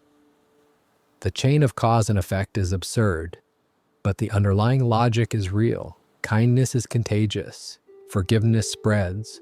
One reconciliation can inspire another. The show is making a fundamentally optimistic argument wrapped in cynicism and poop jokes. It believes that people are capable of building a good future, but it also believes that the bad future is the default. Without active effort, without people choosing to stay connected and choosing to forgive, entropy wins. Relationships decay, families shatter, communities dissolve. The bad timeline doesn't require anything special to happen. It just requires people to stop trying. The good timeline requires effort. It requires vulnerability. It requires the willingness to say, I was wrong and I'm sorry, and let's try again. Those are 3 of the hardest things any person can say. And the show argues that saying them is literally the difference between a world where Timmy Birch walks and talks and a world where Sharon Marsh kills herself. The stakes couldn't be higher. Now let's talk about something that connects all 3 versions of the future. The one from my future self and as me, the one from Go God Go, and the one from the post-COVID specials. Because there's a through line that runs through all of them that reveals what South Park really believes about time, destiny, and the human condition. In My Future Self and Me, the lesson is that your future is determined by your present choices. When Cartman rejects self-improvement, his future self transforms from a CEO into a mechanic. The show is saying that free will is real and consequences are immediate. What you choose to do right now creates who you become. In Go God Go, the lesson is that no single answer solves everything. You can eliminate religion, you can achieve global atheism, you can evolve sea otters into super intelligences, and people will still find reasons to fight. The problem isn't the ideology, it's the species. Humans, and apparently otters, are wired for conflict. The best you can do is accept complexity and be patient. In post-COVID, the lesson is that relationships are the foundation of everything. Science can't save you. Time travel can't save you. Even finding out who was responsible for the pandemic can't save you. The only thing that saves anyone is choosing to maintain the connections that make life worth living. Put these 3 lessons together and you get South Park's complete philosophy of the future. Your choices matter, but they don't exist in isolation. No single solution fixes everything, but giving up guarantees failure. And the thing most worth investing in isn't your career or your ideology or your technology. It's the people around you. That's a surprisingly coherent worldview for a show that once had a kid eat his parents in chili. But that's what makes South Park endure. Underneath all the shock value, underneath the profanity and the boundary pushing, there's a moral framework that actually holds together. The show believes in personal responsibility. It believes in the importance of community. It believes that people are flawed but capable of goodness if they try. And it delivers all of these messages through the most offensive comedy on television because it knows that people listen to things that make them laugh more than things that lecture them. The future episodes are South Park at its most emotionally honest. They strip away the gag per minute formula and ask real questions about real consequences. What happens when friendships die? What happens when parents fail their children? What happens when communities stop caring about each other? The answers aren't funny, but they're wrapped in enough comedy to be watchable, and they're delivered with enough sincerity to be meaningful. Let's also talk about how these future storylines work as sleep content specifically, because there's a reason this kind of lore-based deep dive works so well for falling asleep to, and it goes beyond just being a familiar show. South Park's future episodes operate on a different emotional frequency than the show's normal episodes. They're slower. They're more reflective. The comedy is there, but it's quieter, more character-driven, less reliant on shock. When you listen to someone walking through these stories in sequence, the narrative creates a kind of flow state where your brain is engaged enough to not wander into anxiety, but relaxed enough to drift towards sleep. You care about what happens to Stan. You want to know if Cartman was really a good person, but you're not on the edge of your seat. You're nestled in the complexity of it. The character analysis format works particularly well because it creates natural chapters. You finish hearing about Stan and your brain gets a soft reset before Kyle begins. Each character is a self-contained emotional arc that resolves before the next one starts. This gives your brain permission to let go incrementally. You might stay awake through Stan and Kyle and start drifting during Cartman. By Kenny, your eyelids are heavy. By Butters, you're gone, and that's fine. Because the content is designed to be absorbing but not urgent. There's no cliffhanger that demands you stay awake. Just a gentle unfolding of stories about people you've known your whole life. The thematic content also helps with sleep. The post-COVID specials are ultimately about reconciliation, forgiveness, and the idea that things can get better. That's a comforting thought to fall asleep with. The bad timeline is scary, but the good timeline exists. The future can be fixed, people can change, friendships can heal. These are the kinds of thoughts that quiet an anxious mind and make it easier to slip into rest. Now let's bring it all home, because after 2 hours of walking through every character's future, every timeline, every philosophical implication, there's really only one thing left to say. And it's something that Kenny McCormick understood better than anyone else in South Park. Kenny spent his whole life dying and coming back. He experienced endings more than any other character in the show. And yet, he was the only one who understood that endings aren't permanent, that relationships don't have to stay broken, that futures can be rewritten. He knew this because he lived it, literally every single day of his childhood. Death wasn't the end for Kenny, it was just a pause before the next beginning. In the bad timeline, Kenny tried to give his friends that same understanding. He tried to show them that the future wasn't fixed, that their broken friendships could be repaired, that the damaged world could be healed. He failed ultimately because the technology wasn't there and the people weren't ready. But his message survived. It was on that hard drive, hidden inside his body, waiting for his friends to find it. And when they did find it, when they finally heard Kenny's voice telling them that they were the problem and that they needed to try harder, it worked. Not the science, not the equations. Kenny's belief in his friends is what worked. His stubborn, irrational, completely unjustified faith that Stan, Kyle, and Cartman were worth saving is what rewrote the timeline. Kenny bet his entire life on a friendship, and the friendship came through. That's the real legacy of South Park's future storylines, not the sea otters or the atheist wars or the NFT scams or the Nintendo Wii. The legacy is a kid in an orange hood who believed in his friends so much that he built a time machine to save them. And when the time machine failed, his love didn't. It survived on a hard drive inside his body across decades of distance and dysfunction. And it reached the people it was meant for just in time.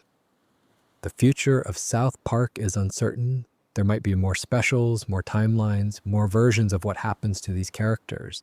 Trey Parker and Matt Stone have never been the type to leave things alone when there's more story to tell. But even if they never revisit the future again, what they've already given us is remarkable. A complete vision of what happens when a community breaks and how it heals. A character study of an entire town across multiple decades, and a simple, powerful message that cuts through all the noise. Stay connected to the people you love. Forgive the people who hurt you. Try even when you think it's hopeless. Because somewhere in the space between the bad timeline and the good one, there's a version of the future where everything works out. And the only way to get there is together. If you enjoyed this video, subscribe to our channel for more content like this.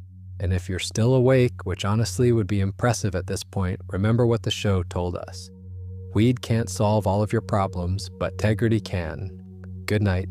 Actually, before we close out completely, there are a few more fascinating details about the future of South Park that deserve attention. Because we've talked about the main characters and the big themes, but there are some smaller moments and connections that tie everything together in ways that are easy to miss. Let's talk about the concept of institutional failure in the bad timeline. Because the post-COVID specials don't just show personal relationships breaking down. They show every institution in South Park crumbling at the same time. The police station is closed. This means that the institution responsible for maintaining law and order, which was already hilariously incompetent in the present timeline, simply ceased to exist in the bad future. Sergeant Yates and his detectives, who spent more time doing undercover drug operations and ignoring actual crimes than solving anything, apparently couldn't sustain even that level of dysfunction.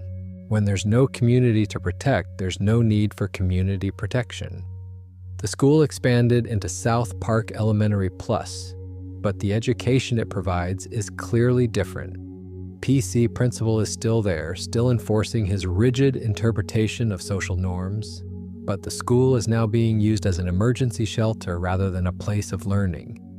The institution that was supposed to prepare children for the future has become a warehouse for adults who failed at the future.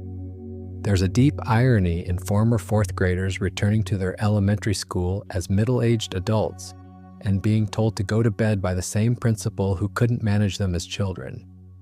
The medical system in the bad timeline is represented by Hell's Pass Hospital, where Kenny's body is held. Stan can only get in because his whiskey inspection badge technically qualifies as a medical credential, which tells you everything about how far professional standards have fallen. The hospital won't let people in to see a dead friend without credentials, but it will accept a whiskey tester's badge as proof of medical authority. The bureaucracy has become so mindless that it can be gamed by anyone with a laminated card. The church is still functioning, with Scott Malkinson serving as priest, but nobody respects it. During Kenny's funeral, the boys argue, Cartman takes over the eulogy, and a medical announcement causes panic that empties the building. The one institution that's supposed to provide comfort and meaning during loss is completely overwhelmed by the chaos of the present. Religion in the bad timeline hasn't been eliminated like it was in the go, God, go future. It's just been made irrelevant by a society that has more pressing concerns than spiritual comfort. The media in the bad timeline is represented by news reports that seem designed to create panic rather than inform. The announcement of the COVID Delta Plus rewards program variant sends the entire town into chaos. People flee for supplies, they grab chin diapers. The military arrives immediately. The media has become a trigger mechanism for social breakdown rather than a source of reliable information. This mirrors real-world concerns about pandemic media coverage, where the line between informing and terrifying often disappeared. The financial system is represented by the NFT scam that Victor Chaos runs from inside the asylum. Non-fungible tokens, which were a real-world phenomenon during the pandemic era, become the tool of destruction in the bad timeline. Everyone in Kenny's lab has invested in NFTs and is convinced they're a good investment. Even Randy's equipment has been traded away for NFTs. The show is saying that when people lose faith in real institutions and real connections, they become vulnerable to scams that promise value without substance. And NFTs, in the show's telling, are just the latest version of a very old trick, selling people nothing and calling it an investment. All of these institutional failures create a compounding effect. When the police can't protect you, the schools can't educate you, the hospitals won't treat you, the church can't comfort you, and the financial system robs you, what's left? Just people. Individual relationships, the connections between human beings. And in the bad timeline, those connections have been severed too. The institutions fail because the people failed first, and the people failed because the institutions that were supposed to support them weren't there when it mattered. Now let's examine one more angle on the time travel element of the post-COVID story, because it connects to something we discussed earlier about Go God Go in a way that's really interesting. In Go God Go, Cartman uses the crank prank time phone to call the past. Every call fails. Past Cartman doesn't believe future Cartman. Butters doesn't believe him. Kyle doesn't believe him. The show is saying that you can't change the past by telling people what's going to happen because they won't listen. Information alone doesn't change behavior. In post-COVID, Kenny builds an actual time machine. He doesn't try to send information back. He tries to send himself back. He wants to physically be present at the moment things went wrong so he can intervene directly. But his machine fails too, killing his assistants in the process. The technology breaks down because the problem isn't technological. Even being physically present at the critical moment doesn't help if people aren't ready to change. The boys in the bad timeline eventually succeed at changing the past, but not through the time machine. They succeed by creating a situation where the past versions of themselves want to reconcile. They don't force reconciliation. They don't prevent specific bad events. They set up circumstances where 4 kids end up at a basketball game together and choose to apologize. The technology, the time travel, the quantum physics, all of that was just scaffolding. The actual mechanism of change was human emotion. This is consistent with Go God, Go's conclusion that no single answer is the answer to everything. Time travel isn't the answer. Science isn't the answer. Even being right isn't the answer. The answer, if there is one, is creating the conditions where people can choose to be better. You can't make someone forgive. You can't force someone to reconnect, but you can put them in a room together or a stadium and hope that something clicks. There's also a fascinating parallel between Cartman's experience in the year 2546 and his experience in the post-COVID future. In both cases, Cartman is placed in a world he didn't create and forced to navigate social dynamics he doesn't understand. In 2054, he doesn't understand the atheist factions or their war. He just wants a we. In the post-COVID bad timeline, he claims to be a rabbi who found meaning through Judaism. But if you watch carefully, he seems most comfortable when he's with his family, not when he's navigating the complexities of the broken future. Both versions of future Cartman are, in a sense, outsiders. The year 2546 Cartman is literally a relic from the past, unfrozen and confused. The post-COVID Cartman, whether his conversion is real or fake, is someone who rebuilt himself from scratch after the world fell apart. Both versions of Cartman survive by adapting to their environment rather than trying to change it. In 2054, he cooperates with whoever has the we. In post-COVID, he cooperates with whoever has the community. This makes you wonder whether Cartman's core survival skill has always been adaptability rather than intelligence or cruelty. He's not the smartest character, he's not the strongest, but he's the one who most reliably figures out how to get what he wants from whatever environment he's placed in. In 2054-60, that means playing 3 factions against each other. In the bad timeline, that might mean becoming a rabbi to get a family. Cartman adapts. That's what he does. And maybe that adaptability is what makes his post-COVID conversion so impossible to judge. Is it genuine growth?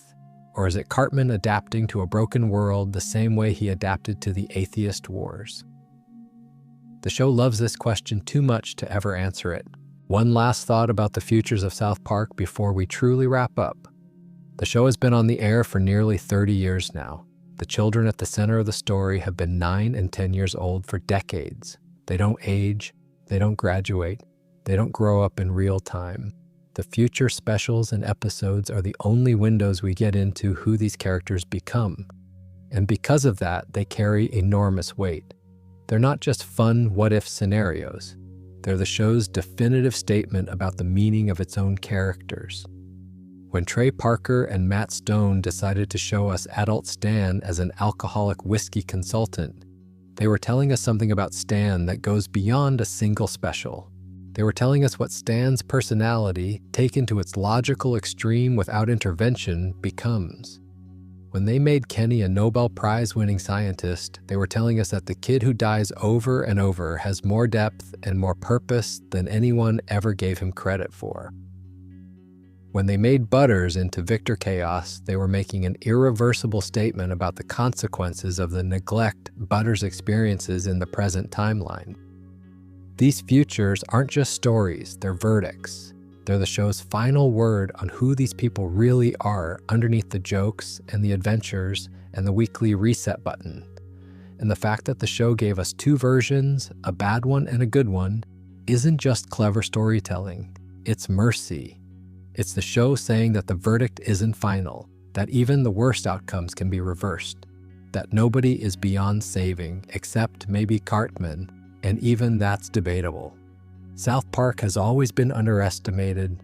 People see the crude animation and the profanity and the shock value and they assume it's just a cartoon. But the future storylines prove that this show thinks harder about consequence, morality, and human nature than most prestige dramas. It asks questions that don't have easy answers. It creates moral dilemmas that can't be resolved by a speech at the end of the episode. And it trusts its audience to sit with ambiguity rather than demanding resolution. The future of South Park is, in the end, the future of all of us. Messy, uncertain, terrifying, and somehow still worth hoping for. The bad timeline is always one broken friendship away. The good timeline is always one apology away. And the choice between them is made not by governments or institutions or technologies, but by people. Individual people choosing every single day whether to stay connected or drift apart. That's really all there is to it. The entire future of South Park, every timeline, every character, every possible outcome comes down to one question. Are you going to try or are you going to give up? Kenny never gave up, and look what happened. Thanks for listening. Subscribe if you enjoyed this, and sleep well. Tomorrow's a new day in whatever timeline you're building. Actually, there's one more thing worth mentioning. We haven't fully explored what the Go God Go episodes say about Cartman's relationship with patients, and how that connects to his post-COVID future in a way that's almost poetic. When Cartman freezes himself because he can't wait 3 weeks for a Nintendo Wii, he's making the most Cartman decision possible. He would rather risk death than experience mild discomfort. He would rather skip forward through time itself than sit with the frustration of wanting something and not having it yet. Cartman's inability to be patient isn't just a character quirk, it's his defining flaw. And the show punishes him for it by stranding him 500 years in the future alone in a world where the thing he wanted doesn't even exist anymore. When he finally returns to his own time at the end of Go God Go 12, his mother is there. She tells him to be patient, and for once, just once, Cartman accepts it. He says, okay. He agrees to wait. This tiny moment of growth, this brief flicker of maturity, is immediately undermined by the fact that we know Cartman. We know he'll go right back to being impatient and demanding and insufferable by the next episode. But for 1 second, Cartman learned something. He learned that patience is the price of getting what you want.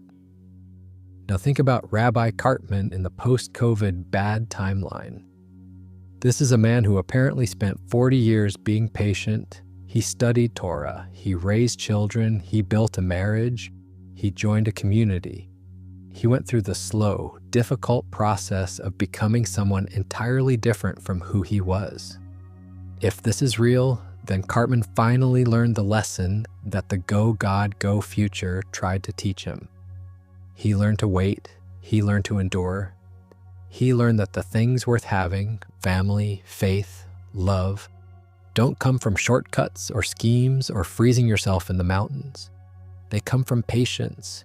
But if it's not real, if Rabbi Cartman is just another scheme, then he's still the same kid who couldn't wait 3 weeks for a gaming console. He's just gotten better at pretending he can. And the 40-year con is just the longest, most elaborate form of impatience imaginable. He couldn't wait for Kyle to forgive him or accept him, so he manufactured an entire identity designed to provoke Kyle into a reaction that would last forever. Either way, Cartman's relationship with patience defines every version of his future. The impatient Cartman gets frozen and lost for 500 years. The supposedly patient Cartman builds a life that depends on the timeline staying broken. And the Cartman who never learned patience at all ends up homeless, screaming on a sidewalk. Patience, the simplest and most boring virtue there is, turns out to be the thing that determines whether Eric Cartman becomes a CEO, a rabbi, or a bum. And that connects to the larger theme of the entire video, because patience is really just another word for commitment. Being patient with a friendship means committing to it even when it's hard. Being patient with a partner means staying even when you want to leave. Being patient with yourself means allowing growth to happen at its own pace instead of forcing it or faking it. The boys in the bad timeline lost patience with each other. Stan lost patience with Kyle. Kyle lost patience with Cartman. Cartman lost patience with everybody. And they all wandered off into their separate futures, each one worse than it needed to be because nobody was willing to wait for the others to figure things out. Kenny never lost patience. He waited 40 years. He built a time machine. He died probably more than once trying to bring his friends back together. Kenny is the patron saint of patience in the South Park universe. And his patience is what ultimately makes the good timeline possible, even though he doesn't live to see it in the bad one. So when you think about the future of South Park, don't think about sea otters or NFTs or insect protein restaurants. Think about patience. Think about the willingness to stay when it's easier to leave. Think about the 4 boys at a basketball game choosing to apologize instead of walking away. That's the future, not the technology, not the timeline.